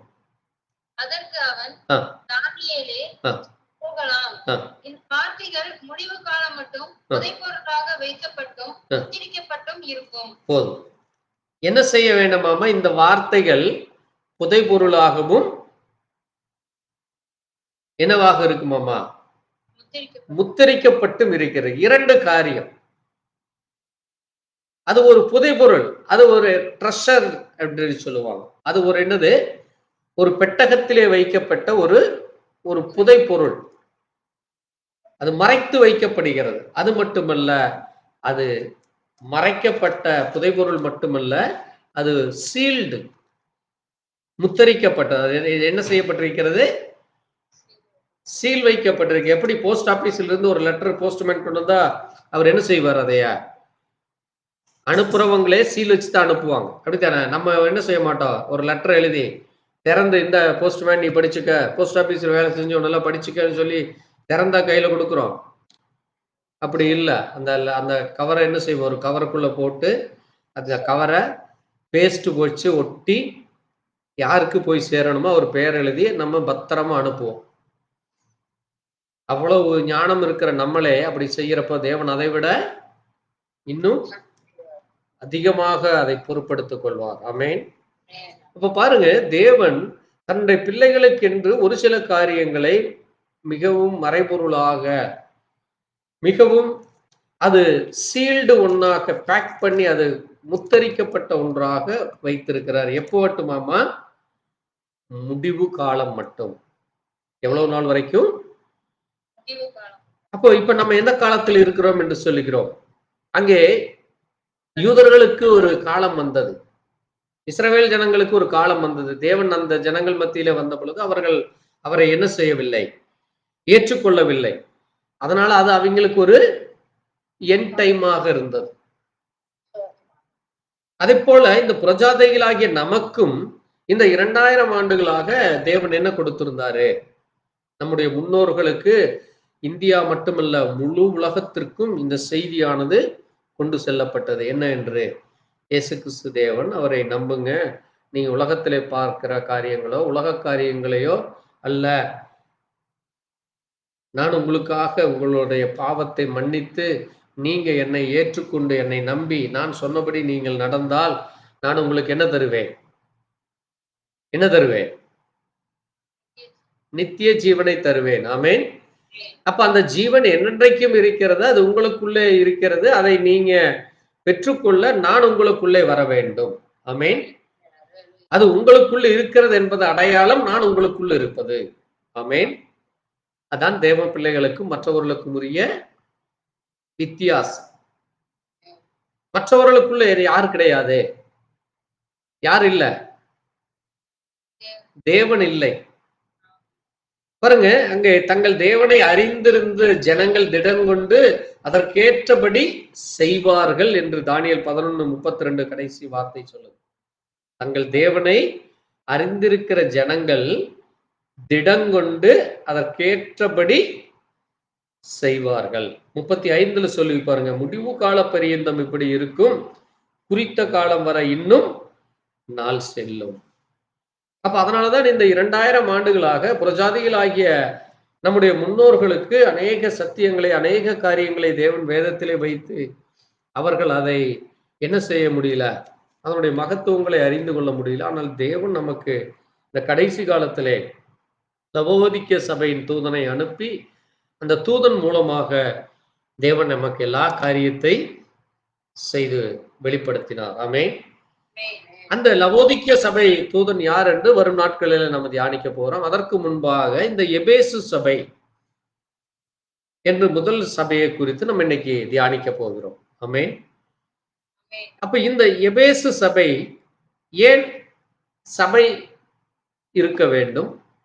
ஏன் அதற்கு ஒரு தூதன் மட்டுமே தேவன் நிர்ணயிக்கிறார் என்று நம்ம இன்னைக்கு தியானிக்க போகிறோம். ஏனென்றால் தேவன் எப்பொழுதுமே என்ன செய்கிறாராமா, இதே வெளிப்படுத்தின விசேஷத்தை வாசிங்க. வெளிப்படுத்தல் 22 18 19 வாசிப்போம். சீக்கிரம் எடுத்து வாசிப்போம். வெளிப்படுத்தல் 22 18. புத்தகத்தில் உள்ள கவனமா கேளுங்க. இந்த புத்தகத்தில் உள்ள தீர்க்க தரிசன வசனங்களை கேட்கிற யாவருக்கும் பாருங்க, இது எப்படிப்பட்ட வசனம்? தீர்க்க தரிசன வசனம். நான் சாட்சியாக எச்சரிக்கிறதாவது, பாருங்க, தேவன் சொல்றார், நான் சாட்சியாய் எச்சரிக்கிறதாவது. ஒருவன் இவைகளோடு எதையாகிலும் கூட்டினால் பாருங்க, இதை நீங்க என்ன செய்யக்கூடாது? கூட்டவும் கூடாது. இந்த புஸ்தகத்தில் எழுதி இருக்கிற வார்த்தைகளை தேவன் அவன் மேல் கூட்டும் வாதைகளை வாதை வந்துவிடும். நீங்க இந்த புஸ்தகத்துல நீங்க என்ன செய்யக்கூடாது? எபேசு சபைனா அந்த எபேசு சபை என்ன காரியம் சொன்னாரோ அதைத்தான் நம்ம தியானிச்சு அதை சரியானபடி நம்ம போதிக்க வேண்டும். அப்படி போதிக்கவில்லை என்றால் என்ன வந்துவிடும்? வாதை வந்துவிடும். வாதைன்னா தெரியும் நமக்கு. மோசே காலத்துல எத்தனை வாதை வந்தது? 10 வாதைகள். அப்போ அதே போல இன்றைக்கு தேசத்துல இன்னைக்கு என்ன சொல்றாங்க? பிளேகுன்னு சொல்றாங்க. பிளேக்னா என்னது? வாதை. என்ன பிளேகு? சிக்கன் குனியா, குரங்கு அம்மை, இன்னும் அநேக சொல்லலாம், சொல்லிட்டே போலாம், லிஸ்ட் போடலாம். சரி, பாருங்க, இப்படி இவைகள் இன்றைக்கு ஏன் நடந்து கொண்டு இருக்கிறது என்று நம்ம பார்க்க போகிறோம். சரி, பாருங்க, இதை கூட்டினால் உங்களுக்கு வாதை வந்துவிடும். அடுத்தது, ஒருவன் இந்த தீர்க்க தரிசன புஸ்தகத்தின் வசனங்களில் இருந்து எதையாகிலும் எடுத்து போட்டால், எடுத்தும் போடக்கூடாது. இல்ல, இந்த வசனம் என்னுடைய சபைக்கு இல்ல, இது எனக்கு இல்ல, இது எனக்கு அதுக்கு சம்பந்தம் இல்லை, இந்த சபைக்கு நமக்கு சம்பந்தம் இல்லைன்னு சொல்லி நீங்க அதை கடந்து செல்லக்கூடாது, அதை விட்டு விடக்கூடாது, அதை எடுத்து போடக்கூடாது. அவர் என்ன செய்கிறார்? அப்படி நீங்க எடுத்து போட்டா, அதை விட்டு விட்டா என்ன ஆகிவிடுமாமா? ஜீவ புஸ்தகத்தில் இருந்தும் முதல்ல சொல்றாரு, வாதை தான் வரும். வாதை வந்தால் அது மரணத்தை கொண்டு போயிடும். தேவன் கிருபை கொடுத்தால் அந்த மரணத்திலிருந்து கூட உங்களை தப்புவிக்க முடியும். ஆனால் நீங்க அப்படி எடுத்து போட்டு விட்டால் உங்களுக்கு என்ன வந்துருமாமா? ஜீவ புஸ்தகத்தில் இருந்தும், பரிசுத்த நகரத்தில் இருந்தும், பாருங்க, தேவனுடைய அந்த பரலோகம் என்கிற அந்த பரலோக அந்த பரிசுத்த நகரத்தில் இருந்தும், இந்த புஸ்தகத்தில் எழுதப்பட்டவைகளில் இருந்தும், இந்த புஸ்தகத்தில் என்னென்ன நன்மைகளை என்னென்ன ஆசீர்வாதங்களை கொடுத்திருக்கிறாரோ அதிலிருந்தும் அவனுடைய பங்கை தேவன் எடுத்து போடுவார். உங்களுக்கு பங்கு இல்லை. நம்ம ஏன் கால் கழுவுறோம்? ஞான ஸ்நானம் எடுத்தாச்சு, ராபோஜனம் எடுக்கிறோம், ஆனா கடைசியா ஏன் காலை கழுவுறோம்? ஆண்டவர் சொல்லியிருக்காரு, கால் கழுவுவது என்னிடத்திலே உனக்கு பங்கு உண்டு. ஏன் கால் கழுவுதல் என்றால், கிறிஸ்தவத்திலே, இந்த மதம் அல்ல, கிறிஸ்தவ சமுதாயத்திலே, இது ஒரு சொசைட்டி. இந்த கிறிஸ்தவம் என்கிற இந்த ஃபாலோவர்ஸ், அவரை விசுவாசித்து அவரை பின்பற்றுகிறவர்களை தேவன் ஒரு பங்கை வச்சிருக்கார், ஒரு ஷேர் கொடுக்கிறார். ஃபாலோவர்ஸ்களுக்கு தேவன் ஒரு ஷேரை கொடுக்கிறார். ஆமென். அப்ப பாருங்க, நமக்கு தேவன் ஒரு பங்கு வச்சிருக்காரு. அந்த பங்கையும் நம்மளுக்கு கொடுக்காதபடி அதை எடுத்து போடுவாராம். அதனால இந்த புஸ்தகம் விசேஷமா இந்த வெளிப்படுத்தின விசேஷத்துல அநேக தீர்க்க தரிசனங்கள் இருக்கிறது. அதை நம்ம கூட்டவும் கூடாது, குறைக்கவும் கூடாது. இந்த வேத புத்தகமும் ஒரு தீர்க்க தரிசன புத்தகம். இந்த வேத புத்தகத்தையும் கூட்டவும் கூடாது, குறைக்கவும் கூடாது. அதில் இருக்கிற வசனத்தை நம்ம எடுத்து போடவும் கூடாது. நம்ம மிகவும் ஜாக்கிரதையாக இருக்க வேண்டும். சரி, இப்போ சபை எப்படி தோன்றுகிறது என்றால், ஆதியாகமத்திலிருந்து நம்ம பார்த்தோம். அது சாமுவேல் வரைக்கும் அங்கே தீர்க்கதரிசிகளும் தீர்க்க நியாயப்பிரமாணக்கர்களும் நியாயாதிபதிகளும் அங்கே இருக்கிறாங்க. அதற்கு பிறகு யார் வந்தா? ராஜாக்கள் வருகிறார்கள். பிறகு அங்கே தேவாலயம் வருகிறது. அங்கே அந்த ஆலயத்திலே சென்று தேவனை தொழுது கொண்டு இப்படியாக அந்த முறைமைகளின்படி அவர்கள் ஜீவிக்கிறாங்க. ராஜாவுக்கும் அடிமைப்பட்டிருக்கிறாங்க. தேவனுடைய காரியத்திலேயும் அங்கே அவர்கள் சரியாக இருக்கிறோம்னு நினைச்சிட்டு அங்கே அவர்கள் இருந்தது. கடைசியா இவைகள் எல்லாம் முடிவுக்கு வந்து அங்கே இயேசு கிறிஸ்து வந்த உடனே என்ன ஆகிவிட்டது? அவருடைய காலத்துக்கு பிறகு அந்த தேவாலயமும் இடிக்கப்பட்டு போனது. இப்போ இந்த ஜனங்கள் எல்லாம் முழு உலகத்திலேயும் சிதறி போய் விடுகிறார்கள். இயேசு கிறிஸ்துவை பின்பற்றினவர்கள் சிதறி விடுறாங்க. ஆனா ஆண்டவர் சொல்றாரு, நீங்க என்ன செய்யுங்க, நான் உங்களுக்கு சொன்னதை முழு உலகத்துக்கும் கொண்டு போங்க. ஏன் சிதறி போகிறார்கள் என்றால், அதற்கு முன்பாகவே அவர் அதை எச்சரிக்கிறார். என் நாமத்தின் நிமித்தம் நீங்கள் சகல ஜனங்களாலும் பகைக்கப்படுவீர்கள். என் நாமத்தை நீங்க போய் என்ன செய்யுங்க, பிரஜாதிகள் மத்தியிலே போய் இதை சுவிசேஷமாய் சொல்லுங்கன்னு சொல்றார். அப்ப அதை சொல்வதற்கு முன்பாக அங்கே அந்த ஊழியர்களை ஒன்று கூட்டுகிறார். ஆமென். அதான் அப்போஸ்தலர் நடவடிக்கைகள்ல 1ஆம் அதிகாரம் 2ஆம் அதிகாரம். அங்கே 40 நாள் அவர்களுக்கு அவர் தரிசனமாகி அங்கே பெந்தகோஸ்தே என்கிற நாள் வந்த பொழுது, எந்த நாள் வந்த பொழுது? பெந்தகோஸ்தே. பெந்தகோஸ்தே என்றால் என்னது? விடுதலை பெருநாள். ஆமென். பெந்தகோஸ்தே என்பது ஒரு சபைக்கு மட்டுமே அடையாளம் அல்ல.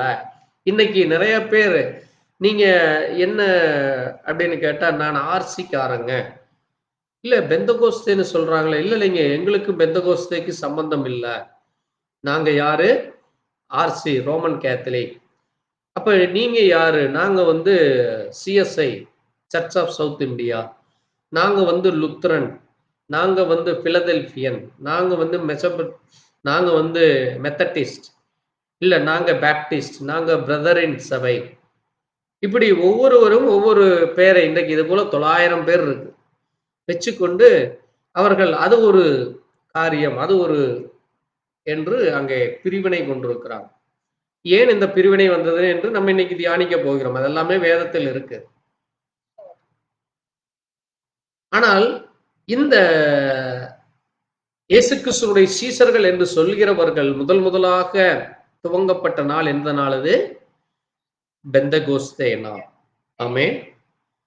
அப்ப இன்றைக்கு முழு கிறிஸ்தவர்களும் பெந்தகோஸ்தேக்காரங்களா, இல்ல கேத்தலிக்கா, அல்லது பெந்தகோஸ்தா, அல்லது புராட்டஸ்டண்டா, அல்லது லுத்தரனா என்று சொல்லி முடிவெடுத்துக்க வேண்டும்.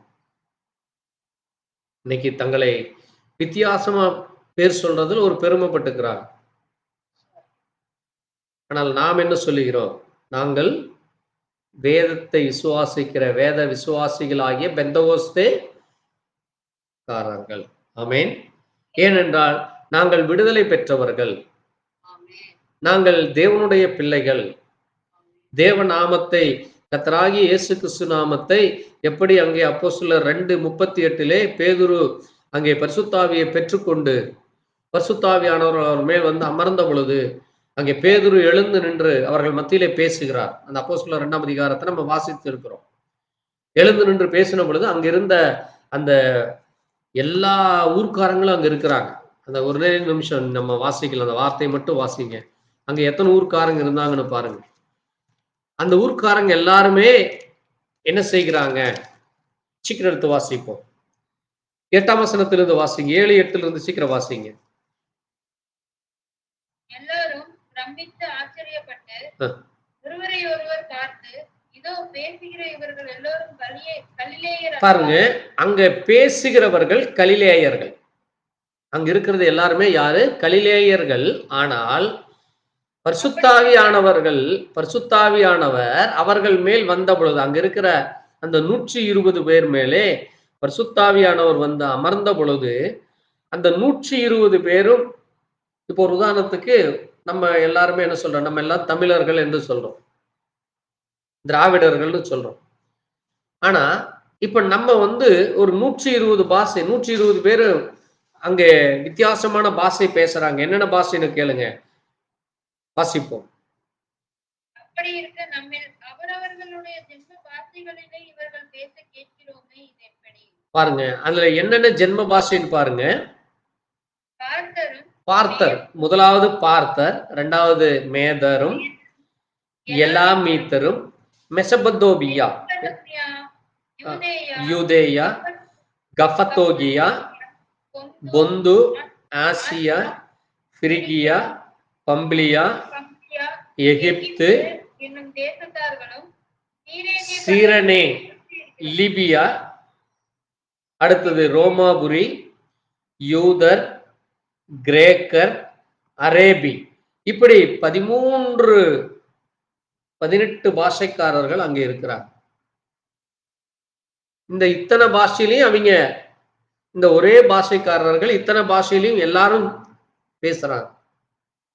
ஆமென். அப்போ அது யார் செய்கிற காரியமா இருக்கிறது? அங்க இருக்கிற ஜனங்கள், இந்த 120 பேரும் மற்ற ஜனங்கள் இதை கேட்கிறப்போ அவங்களுக்கு அவங்களுடைய பாஷையில பேசுறாங்க. தேவன் அதை செய்கிறார். ஆமென். ஏன் அதை செய்கிறார் என்றால் 16ஆம் வசனம் சொல்லுது, தீர்க்கதரிசி ஆகிய யோவால் உரைக்கப்பட்டது, கடைசி நாட்களிலே மாம்சமான யாவர் மேலும் என் ஆவியை ஊற்றுவேன். அப்போ அது இஸ்ரவேல் ஜனங்களுக்கு அது கடைசி நாளாக இருக்கிறது. ஆமென். அதனாலதான் அவர்கள் அந்த குமாரர் மேலும் குமாரத்திகள் மேலும் தீர்க்க தரிசனத்தின் ஆவி விழுந்தது, தரிசனங்கள் கிடைத்தது, மூப்பர்கள் சொப்பனங்களை காண்கிறார்கள். அந்த காரியம் எல்லாம் அங்கே தேவன் அதை செய்கிறார். அப்ப இப்படி சொல்லும் பொழுது அங்கே அவர்கள் இருதயம் குத்தப்படுது. 37ஆம் வசனம் சொல்லுது, இதை அவர்கள் கேட்ட பொழுது இருதயத்திலே குத்துண்டவர்களாய்.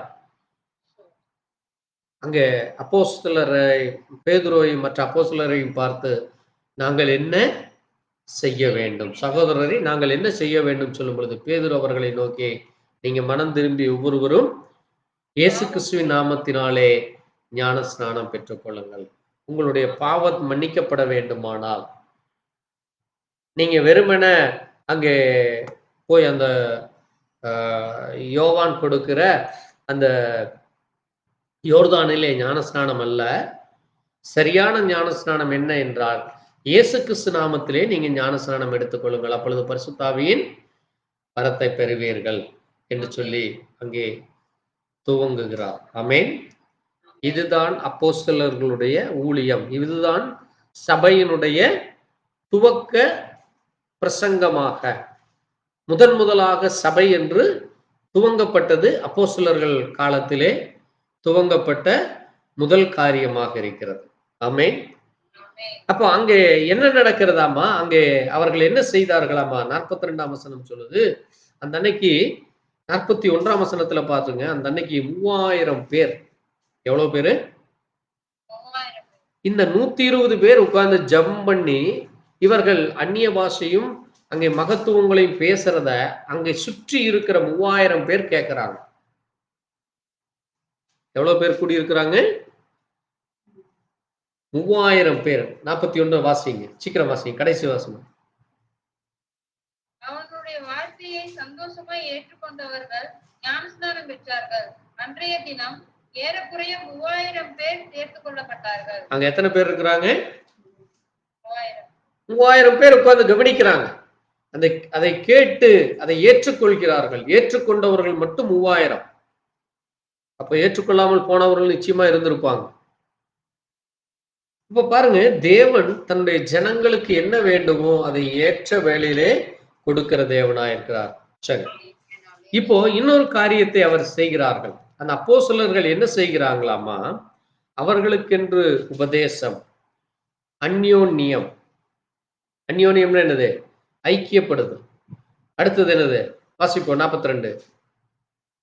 அவர்கள் அப்போஸ்தலருடைய உபதேசத்திலும், அப்போஸ்தலருடைய இந்த 3000 பேரும் இந்த அப்போஸ்தலருடைய உபதேசத்திலும் அந்யோன்யத்திலும் அப்பம் பிக்குதலிலும் ஜெபம் பண்ணுதலிலும் உறுதியாய் தரித்திருந்தார்கள். அது மட்டுமல்ல, 46 சொல்லி இருக்கிறது, வாசிங்க. வாசிக்கலாம் 46. என்னாச்சு?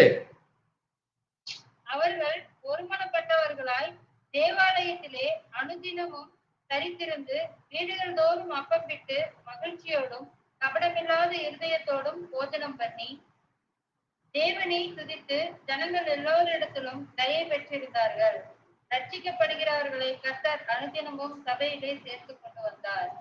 பாருங்க, தேவன் அங்க என்ன செய்கிறாராமா? அவர்கள் ஒருமனப்பட்டவர்களாக. சபையில என்ன இருக்க வேண்டும்? ஒருமனம் இருக்கணும். ஒரு குடும்பத்திலேயும் ஒருமனம் இருக்க வேண்டும். நீங்க குடும்பத்துல ஒரு மனதோடு இருந்தீங்கன்னா மட்டும்தான் அந்த குடும்பம் குடும்பமா இருக்கும். ஒவ்வொருவருக்கும் ஒவ்வொரு எண்ணங்கள், ஒவ்வொரு சிந்தனைகள், ஒவ்வொரு காரியங்கள் தோன்றும். ஆனால் முடிவெடுக்கிறது ஒரு மனதோடு முடிவெடுக்கணும். எந்த ஒரு காரியம் எதை செய்தாலும் அதிலே ஒற்றுமையாக இருக்கும் பொழுது மட்டும்தான் அந்த காரியம் தொடக்கம் முதல் முடிவு வரை சரியா இருக்கும்.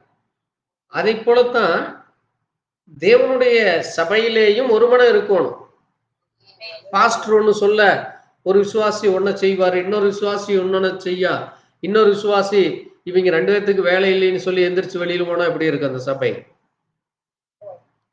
அப்போ பாருங்க, சபையிலே ஒரு மனம் இருக்க வேண்டும். அது மட்டுமல்ல, மகிழ்ச்சி, கபடமில்லாத இருதயம். அது மட்டுமல்ல, அங்கே எல்லோருக்கும் 43ஆம் வசனம் சொல்லுது பாருங்க, எல்லோருக்கும் என்ன உண்டாயிற்றாமா? வாசிக்கிற ஒரு ஆள் கரெக்டா வாசிங்க, இல்லாட்டி கம்முன்னு இருங்க. இங்க யாரோ ஒருத்தர் வாசிக்க சொல்றேன். எல்லோருக்கும் பயம் உண்டாயிற்று. எல்லோருக்கும் பாருங்க, அந்த பயம் இருக்கணும். யாருக்கு பயம்? பாஸ்டருக்கு பயந்தீங்கன்னா வேஸ்ட். நீங்க எப்பவுமே எந்த சபையானாலும் சரி, பாஸ்டருக்கு கீழ்ப்படிஞ்சு நடங்க. பாஸ்டர் சொல்றதுக்கு கேட்டுட்டு அது வேதத்துல சரி என்றால் அதற்கு கீழ்ப்படிதல தான் பயம். ஆனால் தேவனுக்கு பயப்படுகிற பயம் உங்களுக்கு வேண்டும். மனுஷருக்கு பயப்படுகிற பயம் கண்ணியை வருவிக்கும். மனுஷனுக்கு பயப்படும் பொழுது அது உங்களுக்கு தீமையில போய் முடிஞ்சிருங்குது வேதம். பாருங்க, அப்போ நீங்க தேவனுக்கு பயப்பட்டவர்கள். அவர்கள் எல்லோரும் தேவனுக்கு பயப்பட்டாங்க. அது மட்டும் இல்ல, ஏன் என்றால் அங்கே அற்புதங்களும் அடையாளங்களும் செய்யப்பட்டது. அங்க என்ன செய்யப்பட்டது? செய்யப்பட்டது. 43 வாசிப்போம், சீக்கிரம் வாசிக்கலாம். எல்லோருக்கும் பயம் உண்டாயிற்று. அப்போஸ்தலர்களாலே அநேக அற்புதங்களும் அடையாளங்களும் செய்யப்பட்டது. பாருங்க, அந்த அப்போஸ்தலர்கள் வெறுமனே இருக்கலாம். அவர்கள் அடையாளங்களும் அற்புதங்களும் செய்தார்கள். பாருங்க, அது இன்றைக்கு சபையிலே அது காணப்பட வேண்டும். ஏன் இதை நான் சொல்லுகிறேன் என்றால், ஒரு சபை அது எப்படிப்பட்ட சபையாக இருக்க வேண்டும் என்று இந்த சபையினுடைய நம்முடைய முன்னோர்களாகிய அப்போஸ்தலர்கள் ஆகிய அங்கே பேதுருவும் யோவான், இன்னும் அங்கே இருந்த அந்த 12 சீசர்களும், அது மட்டுமல்ல, தேவனாலே முன்குறிக்கப்பட்டவன் யாரு? வாசிப்போம். கலாத்தியர் 1ஆம் அதிகாரத்துல இங்க என்ன சொல்லுது பாருங்க, வாசிக்கலாம். கலாத்தியர் 1ஆம் அதிகாரத்துல சீக்கிரம் எடுப்போம். 1ஆம் அதிகாரம் 1ஆம் வசனத்தை வாசிக்கலாம். மனுஷராலும் அல்ல, மனுஷன் மூலமாயும் அல்ல, இயேசு கிறிஸ்துவினாலும் அவரை மரித்தோரில் எழுந்தெழுப்பின பிதாவாகிய தேவனாலும் அப்போஸ்தலனாய் இருக்கிற பவுலாகிய நானும். பாருங்க, அப்போ யாருனாலயாமா? ஏனென்றால் இந்த 12 சீசர்கள்ல அங்கே ஒருத்தன் இறந்துட்டான். யாரு இறந்து போனான்?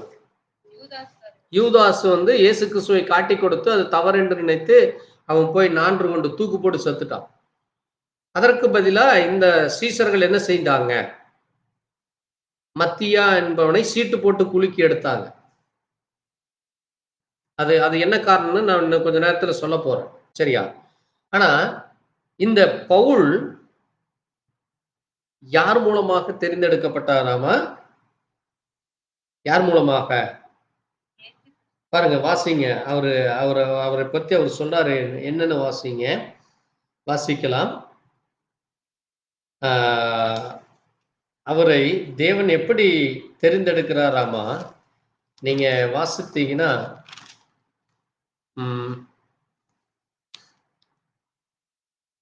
வாசிங்க 16ஆம் வசனத்தை சீக்கிரம் வாசிப்போம். தம்முடைய குமாரனை ம் நான் புறஜாதிகளிடத்தில் சுவிசேஷமாய் ம் அறிவிக்கும் பொருட்டாக ம் அவரை எனக்குள் வெளிப்படுத்த ம் பிரியமாய் இருந்தபோது ம் உடனே நான் மாம்சத்தோடும் ம் இரத்தத்தோடும் யோசனை பண்ணாமலும் ம் எனக்கு முன்னே அப்போஸ்தலர்களிடத்திலே ம் எருசலேமுக்கு போகாமலும் ம் அரபி தேசத்திற்கு புறப்பட்டு போய் ம் சரி, மறுபடியும் போதும். வாசிங்க, 15 வாசிங்க. அப்படி இருந்தும் ம் நான் என் தாயின் வயிற்றில் இருந்தது முதல் பாருங்க,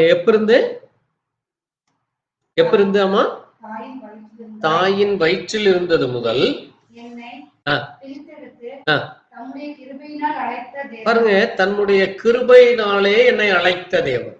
ஆமென். அப்ப தேவன் தன்னுடைய பிள்ளைகளை தாயின் வயிற்றிலிருந்தே பிரித்தெடுக்கிறார். அப்போ இந்த அப்போஸ்தலனாகிய பவுல் அவர்தான் இந்த எபேசு சபைக்கு தூதனாக நம்ம தீர்க்கதரிசி அவரை முன்குறிக்கிறார். எப்படி என்றால், இந்த 12 சீஷர்களும் இயேசு கிறிஸ்துவினாலே அழைக்கப்பட்டு அவர்கள் யூதர்களுக்கு மட்டுமே பிரசங்கமா பண்ணி கொண்டிருந்தாங்க. அதைத்தான் நீங்க வாசிக்கிறப்போ பாருங்க, பவுலே சொல்றார். என்ன சொல்லுகிறார் என்றால், அங்க இவரு நம்ம பேதுரு யாருக்கு ஊழியம் செய்துட்டு இருந்தாங்களாமா? வாசிங்க, 2:7 வாசிப்போம். கலாத்தியர் 2:7 வாசிக்கலாம். அதுவும் அல்லாமல் ஆ. விருத்தசேதனம் உள்ளவர்களுக்கு அப்போஸ்தலனாய் இருக்கும்படி பேதுருவை பலப்படுத்தினவர் போதும். விருத்த சேதனம் உள்ளவர்களுக்கு அப்போஸ்தலனாய் இருக்கும்படி பேதுருவை பலப்படுத்துறார். ஆமென். ஆமென். அப்போ விருத்த சேதனம் உள்ளவர்கள் யார்? அன்றைக்கு யார் விருத்த சேதனம் செய்திருந்தாங்க? இஸ்ரவேலர்கள்.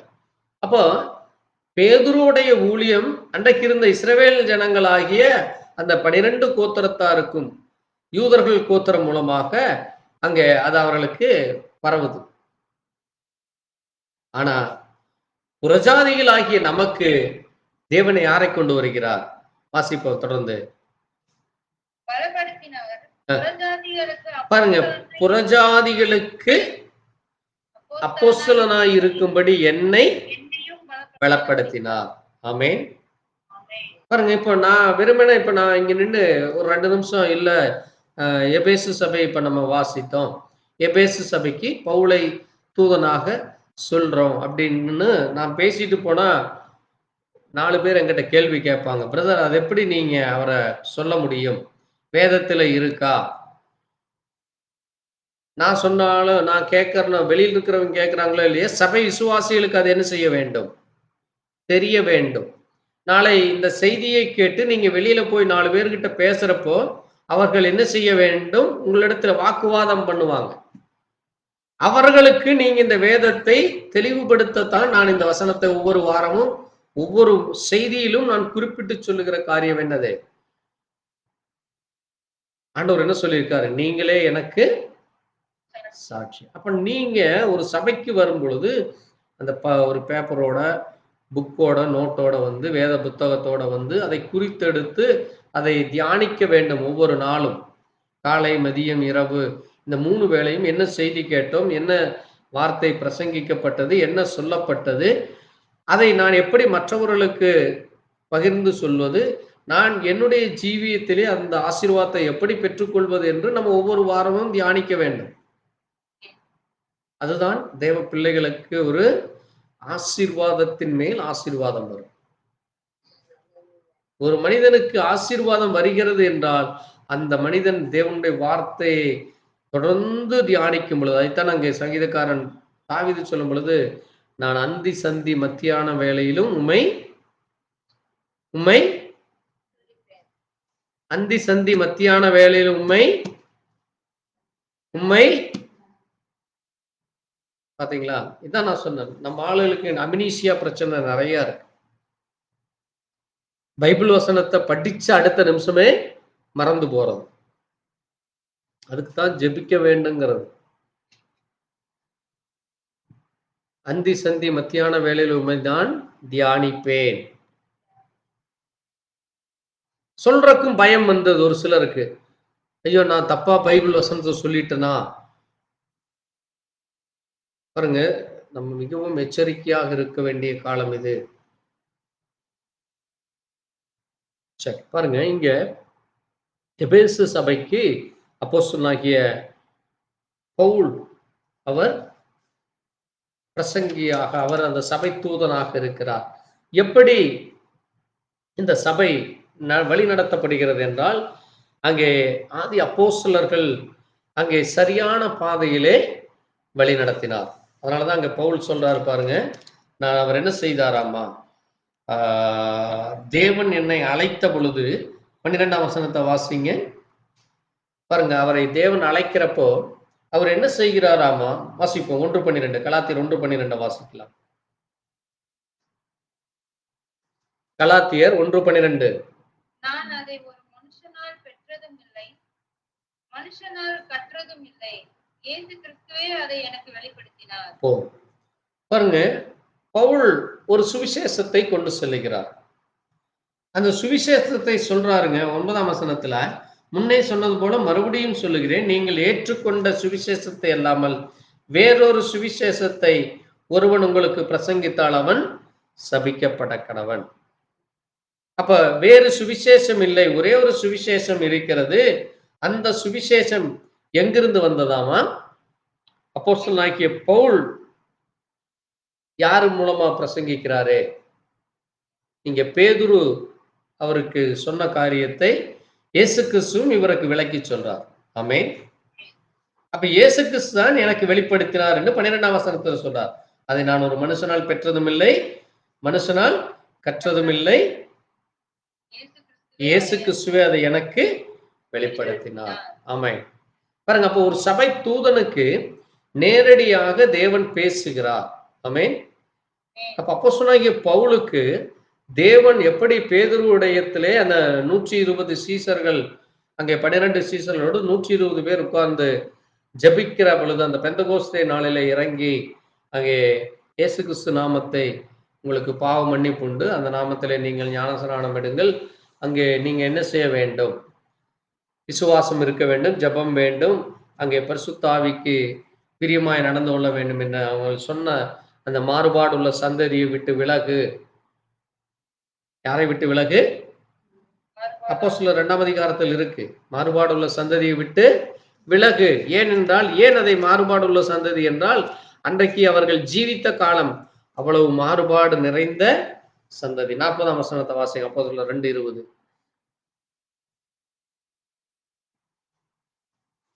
சீக்கிரம் வாசிப்போம், டைம் ஆயிட்டு இருக்கு. இன்னும் அநேக வார்த்தைகளாலும் சாட்சி கூறி மாறுபாடுள்ள இந்த சந்ததியை விட்டு விலகி உங்களை ரட்சித்துக் கொள்ளுங்கள் என்றும் புத்தி சொன்னான். பாருங்க, இன்னும் அநேக வார்த்தைகளை சொல்லி மாறுபாடுள்ள இந்த சந்ததியை விட்டு விலகு. சந்ததியை விட்டு விலகுனா எங்க ஒரு ஓடிப்போங்க, ஊர் விட்டே ஓடிப்போங்க, கண்காணாத இடத்துல போய் உட்காருங்கன்றெல்லாம் இல்ல. அவர்களுடைய கிரியைகளை, அவர்கள் பேசுகிற காரியங்கள், செய்கிற காரியங்கள், அவர்கள் பின்பற்றுகிற காரியங்களை நீங்கள் பின்பற்றாமல் அதற்கு விலகி இருக்கிறது. ஆமென். புரிகிறதா உங்களுக்கு? பாருங்க, நீங்க தேவனுடைய காரியங்களுக்கு தேவன் எதை உங்களிடத்திலே செய்ய சொன்னாரோ அதை செய்வது. ஆமென். பாருங்க, அதுதான் தேவனுடைய பிள்ளைகள். விசுவாசிகள் எல்லோரும் ஒருமித்து இருந்தாங்க, அங்க அவிசுவாசிகளே இல்லை. அங்கே இருமனம் இல்லை, அங்கே ஒரு மனம் தான் இருந்தது. அப்படிப்பட்டதான ஒரு சத்தியத்திலே அவர்கள் நிலைத்து நின்றார்கள். இப்படிப்பட்ட காரியம் நடந்து கொண்டிருக்கிற அந்த நேரத்துல தான் அங்கே ஒரு பெரிய குழப்பமான காரியம் ஒன்று வருகிறது. சரி சரி, எப்படி இனி இந்த சபை துவங்கப்படுகிறது என்று நம்ம பார்க்கிற பொழுது, இங்கே அப்போஸ்தலனாகிய பவுல் இயேசு கிறிஸ்து மூலமாக தெரிந்தெடுக்கப்பட்டார். அவருடைய எப்படி இந்த எபேசு தான் முதல் சபை என்று நம்ம பார்க்கிறப்போ, அப்போஸ்தலனாகிய பவுல் அநேக கிராமங்களுக்கு செல்கிறார். இந்த ஆசியாவிலே இருக்கிற எல்லா கிராமங்களுக்கும் அவர் ஊழியத்திற்கு செல்கிறார். ஆனால் இந்த எபேசு சபைக்கு மட்டும் அவர் விசேஷித்த காரியங்களை நிறைய சொல்லி அந்த விசேஷமான காரியங்களை அதற்கு செய்திருக்கிறார். ஆமென். ஏன் எப்படி என்று நம்ம பார்க்கிறப்போ வாசிக்கலாம். அப்போஸ்தலர் நடவடிக்கைகள் 19ஆம் அதிகாரத்துல சீக்கிரம் எடுத்து வாசிப்போம். அப்போஸ்தலர்கள் 19:1 வாசிப்போம். 1, 2, 3 சீக்கிரம் வாசிங்க. அப்பல்லோ என்பவன் கொரிந்து பட்டணத்திலே இருக்கையில் பவுல் மேடான தேசங்கள் வழியாய் போய் எபேசுவுக்கு வந்தான். அங்கே சில சீசரை கண்டு, நீங்கள் விசுவாசிகளான போது பரிசுத்த ஆவியை பெற்றீர்களா என்று கேட்டான். அதற்கு அவர்கள், பரிசுத்த ஆவி உண்டென்பதை நாங்கள் கேள்விப்படவே இல்லை என்றார்கள். அப்பொழுது அவன், அப்படியானால் நீங்கள் எந்த ஞானஸ்நானம் பெற்றீர்கள் என்றான். அதற்கு அவர்கள், யோவான் கொடுத்த ஞானஸ்நானம் பெற்றோம் என்றார்கள். அப்பொழுது பவுல், யோவான் தனக்கு பின் வருகிறவராகிய கிறிஸ்து இயேசுவில் விசுவாசிகளாய் இருக்க வேண்டும் என்று ஜனங்களுக்கு சொல்லி மனம் திரும்புதலுக்கு ஏற்ற ஞானஸ்நானத்தை கொடுத்தானே என்றார். அதை கேட்டபோது அவர்கள் கர்த்தராகிய இயேசுவின் நாமத்தினாலே ஞானஸ்நானம் பெற்றார்கள். போதும். இங்க 2 வித்தியாசங்களை நீங்க கவனிக்க வேண்டும். ஒன்று, அங்கே எபேசு பட்டணத்திற்கு பவுல் வருகிறார். அங்கே விசுவாசிகள் என்று சொல்லுகிற ஒரு கூட்டம் ஜனங்கள் இருந்து கொண்டிருக்கிறாங்க. நன்றாக புரிந்து கொள்ள வேண்டும். அவர்கள் எல்லாம் யாரு? விசுவாசிகள். அவர்கள் யாரு? விசுவாசிக. ஆனா அவங்க எதை பெற்றுக்கொள்ளாமல் இருக்கிறாங்க? பரிசுத்த ஆவியை பெற்றுக்கொள்ளாமல் இருக்கிறாங்க. என்ன ஒரே ஒரு ஆள் சவுண்ட் மட்டும் தான் வருது, வேற யாருமே இல்லையா? பரிசுத்த ஆவி பெற்றுக்கொள்ளவே இல்லை. ஏன்னா பரிசுத்த ஆவி இருக்கிறது என்பது அவர்களுக்கு தெரியல. அப்ப பவுல் கேட்கிறாரு, அப்படின்னா நீங்க எந்த ஞானஸ்நானம் பெற்றீர்கள் என்பது அவங்க, நாங்க யோவான் கொடுத்த ஞானஸ்நானம் பெற்றோம். அப்போ யோவான் கொடுத்தது எதற்காக? யோவான் கொடுத்தது எதற்காக? மனம் திரும்புதலுக்கு மட்டும்தான். ஆனா இங்க பேதுரு என்ன சொல்லுகிறார் என்று வாசிங்க. 2ஆம் அதிகாரம் வாசிப்போம். 2ஆம் அதிகாரம் 38 வாசிங்க. இன்றைக்கு சபைகள்ல ஜனங்கள் புரிந்து கொள்ளாமல், இன்றைக்கு உலகம் முழுவதும் 900 சபைன்னு சொல்றோமே, இந்த ஜனங்களும் விசுவாசிகள் தான். நன்றாக புரிந்து கொள்ளுங்க. அந்த வித்தியாசத்தை நான் உங்களுக்கு காட்டுறேன். எப்படி எபேசு சபை முதல் சபை என்று சொல்லுகிறோமோ, ஆதி அப்போஸ்தலர் சபை என்று சொல்லுகிறோமோ, அந்த சபை, எபேசு சபை, அவர்கள் விசுவாசிகளாக இருந்தாங்க. ஆனால் யோவான் கொடுத்த மனம் திரும்புதலுக்கு ஏற்ற ஞானஸ்நானம் மட்டும் பெற்றுக்கொண்டிருந்தாங்க. பரிசுத்த ஆவியை அவர்கள் பெறவில்லை. அதே போலத்தான் இன்றைக்கு உலக ஜனங்களும் பிதா குமாரன் பரிசுத்த ஆவி நாமத்துல ஞானஸ்நானம் பெற்றுக்கொண்டு விசுவாசிகள் என்று சொல்லி பரிசுத்த ஆவியை பெறாமல், பரிசுத்த ஆவியை கேள்விப்பட்டாலும் பரிசுத்த ஆவியினுடைய காரியம் என்ன என்று அறியாமல் இன்றைக்கு அறியாமையில இருந்துட்டு இருக்கிறாங்க. அதனாலதான் அந்த 5 கன்னிகைகளாய் அவர்களுக்கு விளக்கில் எண்ணெய் இல்லாமல் இருக்கிறாங்க. கன்னிகை என்பது சபையை குறிக்கிறது, ஸ்திரீகளை குறிக்கிறது, விசுவாசிகளை குறிக்கிறது.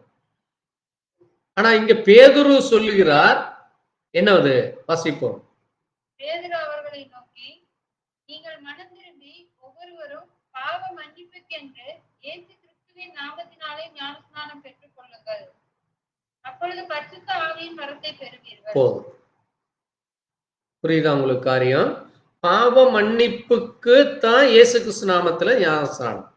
அப்ப யாரெல்லாம் இயேசு கிறிஸ்து நாமத்திலே ஞானஸ்நானம் பெறவில்லையோ அவர்கள் இன்னும் பாவத்துல தான் ஜீவிக்கிறாங்க. ஆமென்.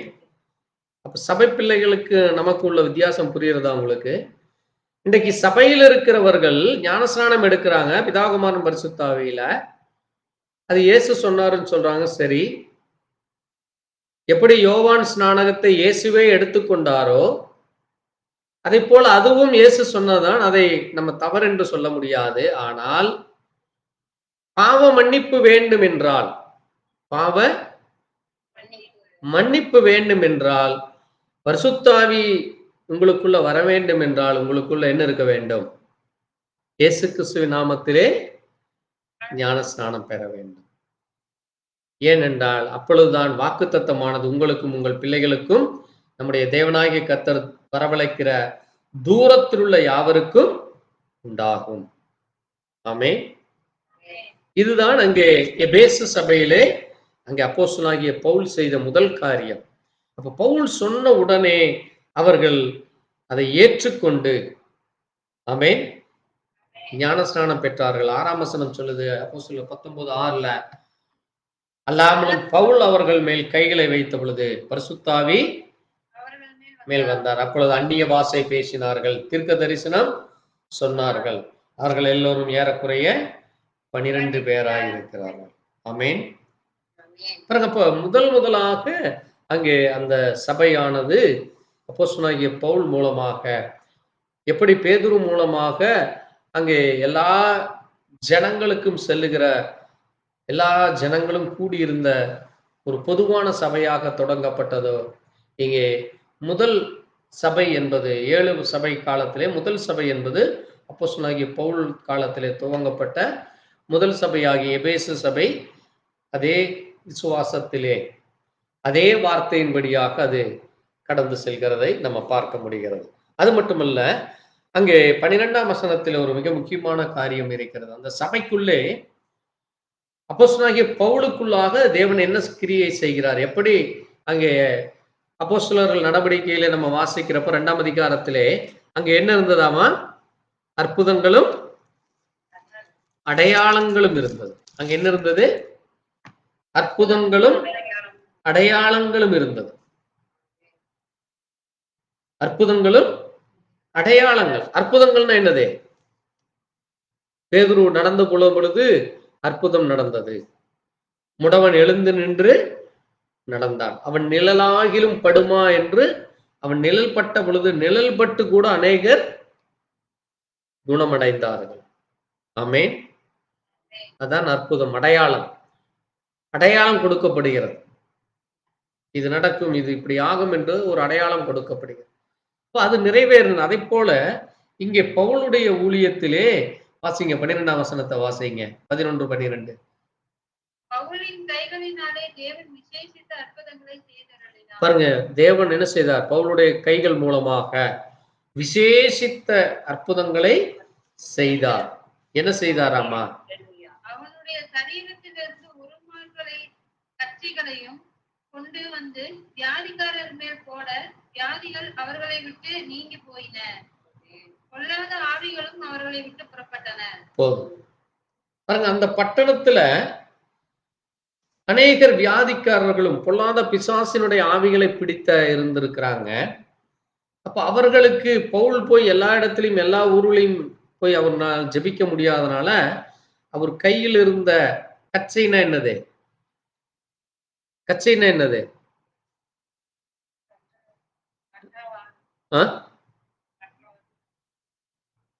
கச்சை என்றால் ஏதோ உளரக்கூடாது. கச்சைனா கர்ச்சி. கர்ச்சீப் இருக்குல்ல, கையில வச்சு துடைக்கிற, மூஞ்சி துடைக்கிற கர்ச்சீப்பு. சின்ன சின்ன துணிகள், கையில வச்சிருக்கிற துணிகள், கர்ச்சீப்பு. அது சரீரத்தில் இருந்து உருமல்கள். உருமல்னா என்னது? உருமாக்கட்டு கட்டுறன்னு சொல்றோம்ல, டவல். டவலும் கர்ச்சீப்பும் கொண்டு போய் அங்க போடுகிறார்கள். நீங்க அதை ஆங்கிலத்தில் வாசித்தீங்கன்னா உங்களுக்கு தெளிவா இருக்கும்.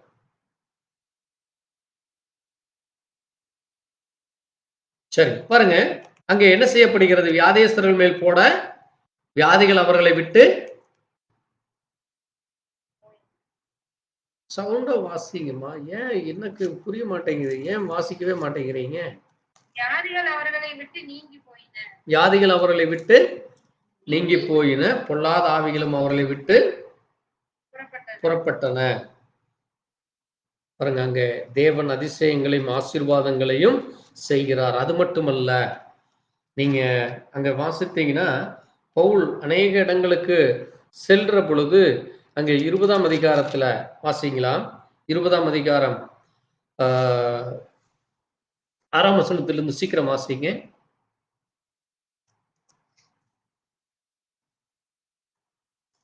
20ஆம் அதிகாரம். அப்ப பண்டிகை நாட்களுக்கு பின்பு நாங்கள் கப்பல் ஏறி பிலிப்பு பட்டணத்தை விட்டு 5 நாட்களுக்குள்ளே ரோமா பட்டணத்துக்கு அவர்களிடத்தில் வந்து அங்கே 7 நாள் தங்கியிருந்தோம். வாரத்தின் முதல் நாளிலே அப்பம் விற்கும்படி சீசர்கள் கூடி வந்திருக்கையில் பவுல் மறுநாளிலே புறப்பட வேண்டும் என்றிருந்து அவர்களுடனே சம்பாஷித்து நடுராத்திரி மட்டும் பிரசங்கித்தார். அவர்கள் கூடியிருந்த மேல் வீட்டிலே அநேக விளக்குகள் வைத்திருந்தது. அப்பொழுது ஐந்திகு என்னும் பேர் கொண்ட ஒரு வாலிபன் ஜன்னலில் உட்கார்ந்திருந்து பவுல் நெடுநேரம் பிரசங்கம் பண்ணி கொண்டிருக்கையில் மிகுந்த தூக்கமடைந்து நித்திரை மயக்கத்தினால் சாய்ந்து 3ஆம் மெத்தையிலிருந்து கீழே விழுந்து மரித்தவனாய் எடுக்கப்பட்டான்.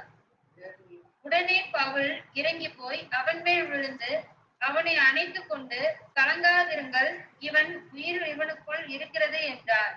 பின்பு ஏறி போய் அப்பம் பிட்டு புசித்து விடியற்காலம் அளவும் வெகு நேரம் பேசிக் கொண்டிருந்து பின்பு புறப்பட்டான்.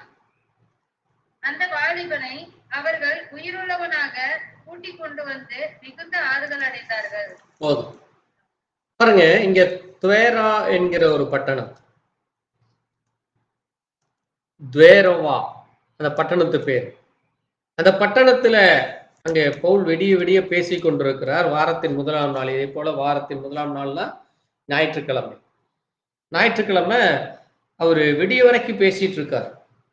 நம்மளாம் என்ன செய்கிறோம்? 1 மணி நேரம் தாண்டினாலே ஐயோ செய்தி என்ன 3/4 மணி நேரம் ஆகி போச்சு, சீக்கிரம் முடியுங்க, சபை டைம் முடிஞ்சது. இன்னைக்கெல்லாம் பிரசங்க பீடத்தில் ஏறினாலே பாஸ்டர்களுக்கு சொல்றதெல்லாம் என்னது? பாஸ்டர் உங்களுக்கு ஒரு 20 நிமிஷம் டைம், 3/4 மணி நேரம் டைம். அதே மாதிரி சபை கூடுறதும் 1 மணி நேரம் டைம். 1.5 மணி நேரத்துக்கு மேல யாருக்குனாலையும் உட்கார முடியாது. எல்லாருக்கும் என்னது? உடம்புல பலவீனம், எல்லாருக்கும் கை கால் பிடிச்சிக்குது, ஏதோ ஒன்று சொல்லிட்டு இருக்கிறோம். ஆனா இங்க பவுல் பாருங்க, அவர்களுடனே சம்பாஷித்து நடுராத்திரி மட்டும் பிரசங்கிக்கிறார். விடிய விடிய பிரசங்கம் பண்றார். ஜனங்கள் உட்கார்ந்து கேட்டாங்க. அன்னைக்கு என்ன இருந்தது? ஆசீர்வாதம் இருந்தது, விடுதலை இருந்தது, அங்கே பெரிதான காரியங்கள், அற்புதங்கள், அடையாளங்கள் நடந்தது. அதனாலதான் இன்றைக்கு சபைகளுக்குள்ளே வியாதிகளும், அங்கே மரணமும், துக்கமும், குழப்பமும், போராட்டமும், பிரிவினைகளும், அசுத்தங்களும், அருவருப்புகளும், அக்கிரமங்களும் இருக்கிறதுக்கு காரணம் என்னது? தேவனுடைய வார்த்தையை கேட்பதற்கு நேரமில்லை. உலக காரியங்களை குறித்து பேச, அதை குறித்து நடக்க, அதை குறித்து யோசிக்க, அதை குறித்து செய்யத்தான் இன்னைக்கு நேரத்தை ஒதுக்குறாங்க. வாரம் முழுவதும் நாட்கள் இருந்தும் 1 மணி நேரம் கூட தேவ சமூகத்தில் உட்கார முடியாத அளவுக்கு பயங்கர பிஸி. கேட்டா, ஐயா இன்னைக்கு வேலைக்கு போலினா கம்பெனியில வேலையை விட்டு நிறுத்திடுவாங்க, எங்களுக்கு இன்னைக்குத்தான் உயிரே போலினாங்கிற மாதிரி பேசுவாங்க.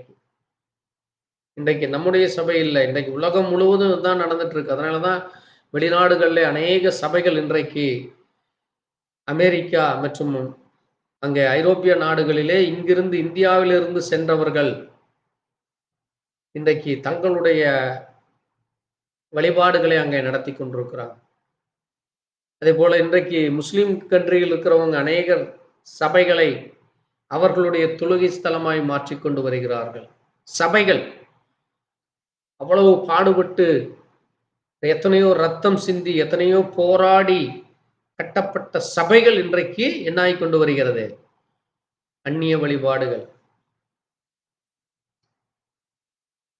பாருங்க என்ன காரணம் அது? வேதத்தை வாசிக்கிறக்கோ, தியானிக்கிறக்கோ, அதை குறித்து பேசுறக்கோ நேரம் ஒதுக்காமல், பிள்ளைகளோடும் குடும்பத்தோடும் அங்கே ஊர் சுற்றவும் உலக காரியங்களை குறித்து பேசவும் தான் ஓடிக்கொண்டிருக்கிறாங்க. ஏன் நான் இதை சொல்லுகிறேன் என்றால், ஆதி அப்போஸ்தலர் சபை, முதல் சபை எப்படி இருந்ததோ அது கடைசி சபை வரைக்கும் இருக்க வேண்டும். அதனாலதான் இங்க நீங்க வாசித்த வெளிப்படுத்தின விசேஷம் 2ஆம் அதிகாரத்துல அங்க ஆண்டவர் எச்சரிக்கிறார். என்ன எச்சரிச்சார்? வாசிங்க, அந்த வசனத்தை வாசிங்க, சீக்கிரம் வாசிப்போம். 2ஆம் வசனம், 2ஆம் அதிகாரத்துல 4ஆம் வசனத்தை வாசிங்க.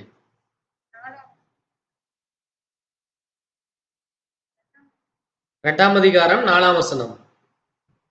ஆனாலும் நீ ஆதியில் கொண்டிருந்த அன்பை விட்டாய் என்று உன் பேரில் எனக்கு குறை உண்டு. ஆதியிலே போதும். முதல்ல சபைக்கு வர்றப்போ ஒரு விசுவாசி எப்படி இருப்பாரு? பயங்கர உற்சாகமா இருப்பாரு. ப்ரேயர் பண்ணா அவருதான் ஒடியாந்து வந்து ப்ரேயர் பண்ணுவாரு. பைபிள் வாசினா ஓடி போய் பைபிள் எடுத்து ஸ்பீடா பைபிள் வாசிப்பாரு. ஜெபம் பண்ணுன்னா அவர் தான் ஜெபம் பண்ணுவார். உபவாசத்துக்கு வாங்கினா ஒட்டியாந்து வந்து முதல்ல உட்காருவார். காணிக்க போகலாம், அதுக்கு செய்யலாம், இது செய்யலாம்னா பயங்கரமா வந்து செய்வாங்க. அப்புறம் நாளாக நாளாக நாளாக பக்கத்தில் இருக்கிறவங்கள சுற்றி முற்றி எல்லாரையும் பார்த்து எல்லாரும் அப்படியே ஒரு ஒரு ஐடியலா இருப்பாங்க. இவர் மட்டும் கைதட்டி இவர் மட்டும் ஸ்தோத்திரம் பண்ணிட்டே இருப்பாரு. ஒரு மாசம் 6 மாசம் 1 வருஷம் ஆன பிறகு இவரும் அவங்களோட சேர்ந்துக்குவார் அப்படியே. ஏன்னா அங்க ஒரு மனதின் ஆவி வந்துருது அவருக்கும். அவரும் என்ன செய்ய மாட்டாரு, வாயவே திறக்க மாட்டார், பைபிளே வாசிக்க மாட்டார், வேதத்தையே தியானிக்க மாட்டார். கடைசியா அவரும் அவங்களோட ஐக்கியமாயிருவார். அதுதான் அன்னைக்கு நடந்தது. அதுதான் இன்னைக்கு நடந்துட்டு இருக்கு. புரிகிறதா உங்களுக்கு? அந்த குறை உனக்குள்ள இருக்கிறது என்று சொல்லி அந்த சபையை பார்த்து ஆண்டவர் சொல்லுகிறார். அந்த குறை இன்றைக்கும் அநேக சபைகள்ல, எல்லா சபைகளிலும் என்று நான் எல்லாரையும் தவறா சொல்லல. அதே மாதிரி எல்லா விசுவாசியும் என்று சொல்லி எல்லா விசுவாசியும் நான் குறையா சொல்லல. காணப்படுகிறது. அது நமக்குள் இருக்கா என்று, அந்த குறை இருக்கிறதா என்று நம்மை நாமே என்ன செய்ய வேண்டும்? நிதானிக்க வேண்டும். நம்மை நாமே சோதித்தறிய வேண்டும். பாருங்க, அங்கே அவர்களுக்குள்ளாக அது கிரியை செய்கிறது. அது என்ன செய்கிறது? அது கிரின்னு என்னது? அது அதோடைய வேலையை காட்டுது. அதுதான் சொன்ன, அவர் வந்தோடனே உற்சாகமா ஜபிப்பாரு, உற்சாகமா பாடுவாரு, கையை தட்டுவாரு, குதிப்பாரு, ஆடுவாரு, என்னென்னமோ பண்ணுவாரு. முதல்ல வந்தோடனே ஒரு மாசம் 2 மாசம் 3 மாசம் அப்புறம் மற்றவங்களை எல்லாம் பார்த்து அவரும் அப்படியே ஆப்பானவர். அவர் எந்திரிக்கவே மாட்டார். அப்படியே டோட்டலா 0 கண்டிஷன்ல போயிடுவார். அநேக இடங்கள்ல இது நம்ம பார்க்க முடிகிறது. பாருங்க, அது தேவனுடைய பிள்ளைகளாகிய சபையிலே நமக்குள்ளாக அந்த காரியங்கள் இருக்கக்கூடாது. அதனாலதான் சபைக்குள்ள வரும் பொழுது நீங்க எப்படி இருக்க வேண்டுமாமா? கைத்தாளத்தோடும் எக்கால சத்தத்தோடும் கம்பீர சத்தத்தோடும் கர்த்தரை நம்ம ஆராதிக்க வேண்டும், தொழுது கொள்ள வேண்டும், கர்த்தரை குறித்து நம்ம தியானிக்க வேண்டும், கர்த்தரை குறித்து பேச வேண்டும். சபையில் மட்டுமல்ல, உன் வீட்டிலும், நீ செல்லுகிற இடத்திலும், உட்காருகிற இடத்திலும், பேசுகிற இடத்திலும், நடக்கிற இடத்திலும், பார்க்கிற இடத்திலும் சொல்லிட்டே இருக்கிறோம்.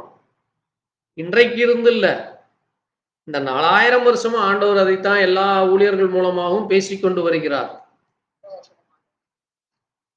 அப்ப பாருங்க, ஏன் தேவன் அங்கே அதை பிரிச்செடுக்கிறார் என்றால், கவனிக்கிறார் ஒவ்வொருவருடைய ஜீவியத்தையும்.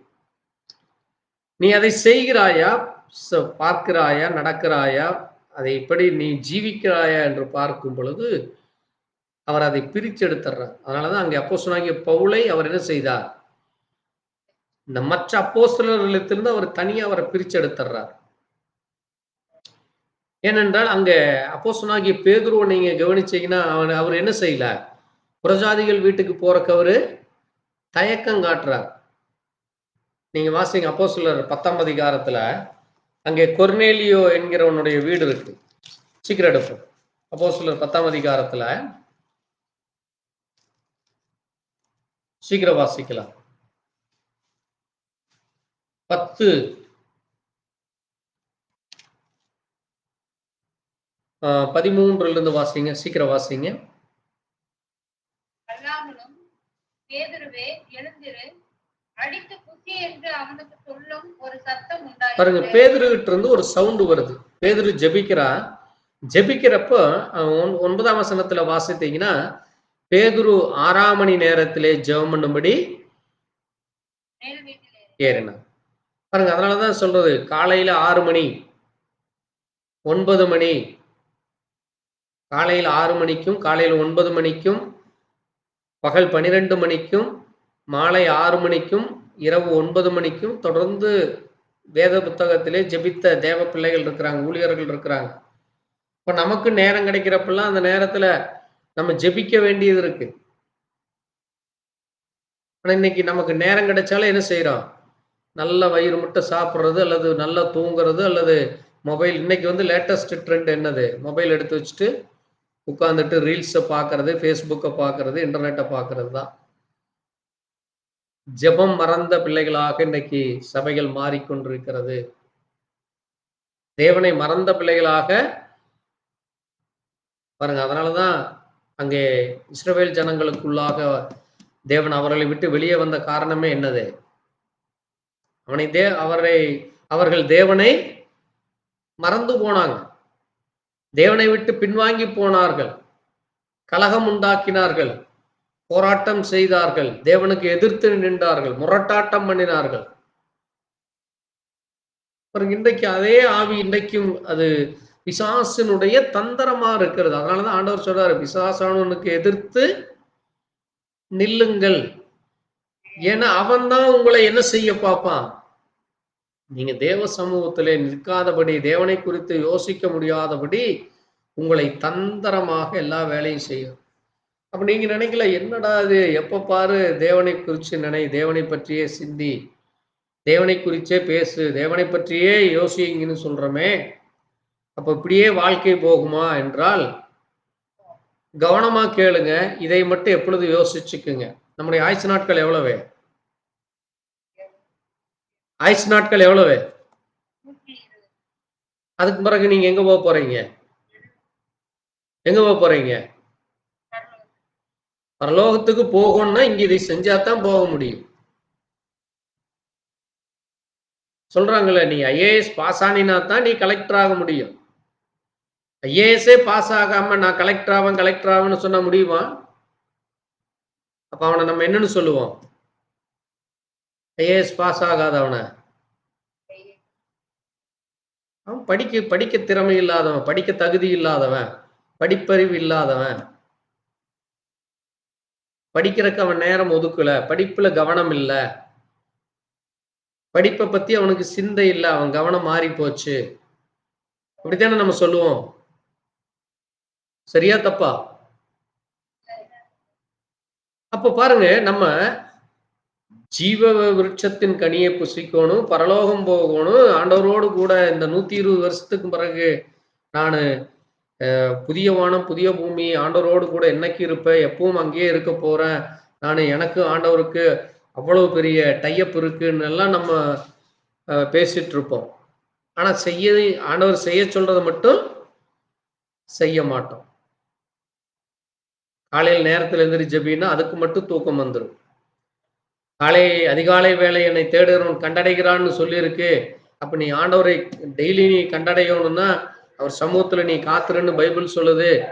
நீ முதல்ல காத்திருந்து, ஜெபத்தோட காத்திருந்து, ஜெபத்துல தேவனுடைய ஆசீர்வாதத்தை பெற்றுக்கொள், தேவனிடத்திலிருந்து கிருபையை பெற்றுக்கொள், தேவனிடத்திலிருந்து இரக்கத்தை பெற்றுக்கொள். அப்பதான் அந்த நாள் நல்லா இருக்கும், அந்த நாள் ஒரு ஆசீர்வாதமான நாளா இருக்கும் அப்படின்னு சொன்னா, இல்லையா இன்னைக்கு மட்டும் என்னால முடியல, இல்ல இந்த நாள் மட்டும் எனக்கு ஜெபிக்க முடியல, எனக்கு அப்படி இப்படி என்று சொல்லி நான் யாரையும் குறிப்பிட்டு யாரையும் நான் சொல்லல. இன்னைக்கு அநேக இடங்களிலே காணப்படுகிற குறைகள் இது.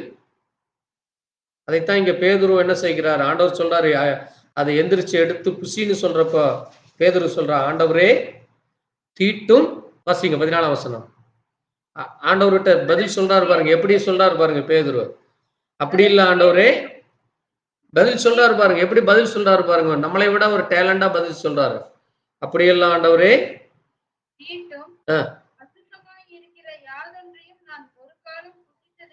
நான் சாப்பிட்டதே இல்லை ஆண்டவரேங்கிறார்.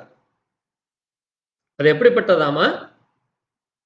அது தீட்டானது, அது அசுத்தமானது. இன்னைக்கு இதை நிறைய பேர் சொல்லிட்டு இருக்கிறாங்க. இன்னைக்கு இந்தியாவிலையும் அவர்களை தொட்டால் தீட்டு, அவங்க வீட்டுக்கு போனா தீட்டு, அவங்க கூட சாப்பிட்டா தீட்டு, அவங்க தண்ணி குடிச்சா தீட்டு, அந்த வாசல் வழியாவோ அந்த வீட்டு வழியாவோ நடந்து போனா தீட்டு. இதெல்லாம் இந்தியாவில் ஒரு சில ஆட்கள் இருந்தது. இன்னைக்கு ஏதோ பரவாயில்ல, நம்ம தமிழ்நாடு ஓரளவுக்கு இருக்கு. அநேக இந்தியாக்கள், அநேக கிராமங்கள், அநேக மாநிலங்கள்ல இன்னைக்கு இதே காரியம் இருந்துட்டு இருக்கு.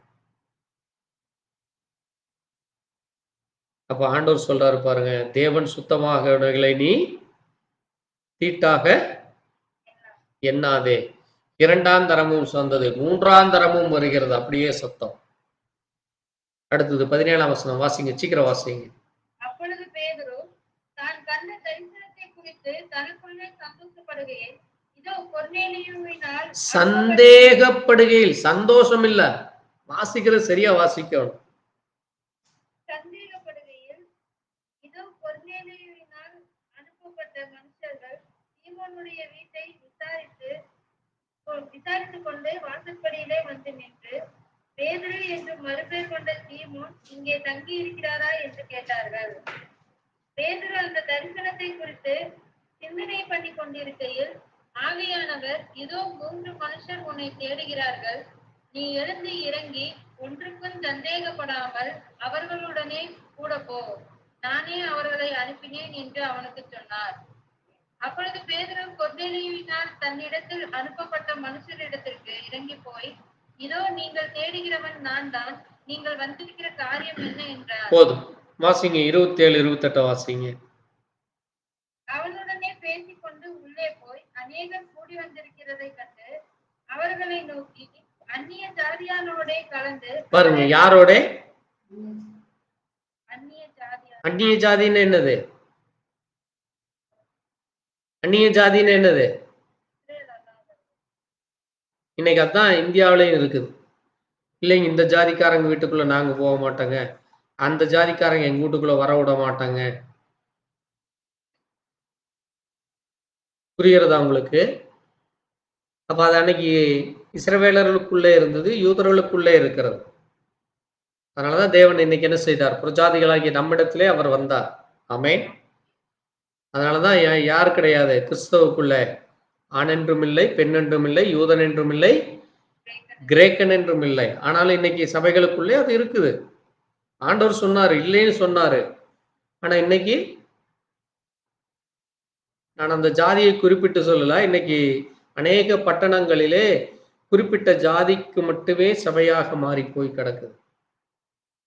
அந்த ஜாதிக்காரங்க மட்டும்தான் அந்த சபைக்குள்ள போற மாதிரியே இப்ப அநேக இடங்கள்ல இன்னைக்கு மாறிக்கொண்டு வருகிறது. இதே திருப்பூர் பட்டணத்தில் இருக்கு, இதே கன்னியாகுமரி, நாகர்கோவில் பட்டணங்கள்ல நீங்க இன்றைக்கும் பார்க்கலாம். இதுதான் அன்னைக்கு வெளிநாடுகள்ல, மேலை நாடுகள்ல நடந்ததை காந்தியடிகளும் பார்த்தார். காந்தியடிகள் ஆஸ்திரேலியாவுக்கும் அங்கே லண்டனுக்கும் போறப்ப அங்க பாக்குறாரு. அங்கே வெள்ளையர்கள் கருப்பர்களை உள்ள விடாமல் அங்கே ரயில்லையும் சரி, அங்கே அநேக இடங்கள்ல அவருக்குள்ள அந்த போராட்டம் இருந்தது பார்த்து தான் காந்தி என்ன செய்தாரு? ஐயோ, நான் இயேசு கிறிஸ்துவை என்னுடைய தெய்வமா ஏற்றுக்கொள்ள நான் நினைச்சிட்டு இருந்தேன். ஆனா கிறிஸ்தவ மார்க்கத்துக்குள்ளேயும் இந்த இனம், ரேஸ் அப்படிம்பாங்க, ரேஸ், அந்த தோல் நிறம் கருப்பு, நான் கருப்பா இருக்கிறேன், இவன் வெள்ளையா இருக்கிறான், என்கிட்ட நான் வெள்ளையா இருக்கிற இவன் கருப்பன் என்கிட்ட வரவே கூடாது. இன்னைக்கு அதுதான் இங்க ஜாதியா இருக்கு இந்தியாவில். இவர் இந்த ஜாதி, அவர் அந்த ஜாதி, நாங்க பொண்ணு கொடுத்து பொண்ணு எடுக்க மாட்டோம், அவங்க எங்க வீட்டுக்குள்ள வரக்கூடாது, இவங்க எங்க வீட்டுக்குள்ள வரக்கூடாது. அதைத்தான் இங்க சொல்றார் பவுல் சொல்றார், அந்நிய ஜாதியோட கலந்து அவர்களுடனே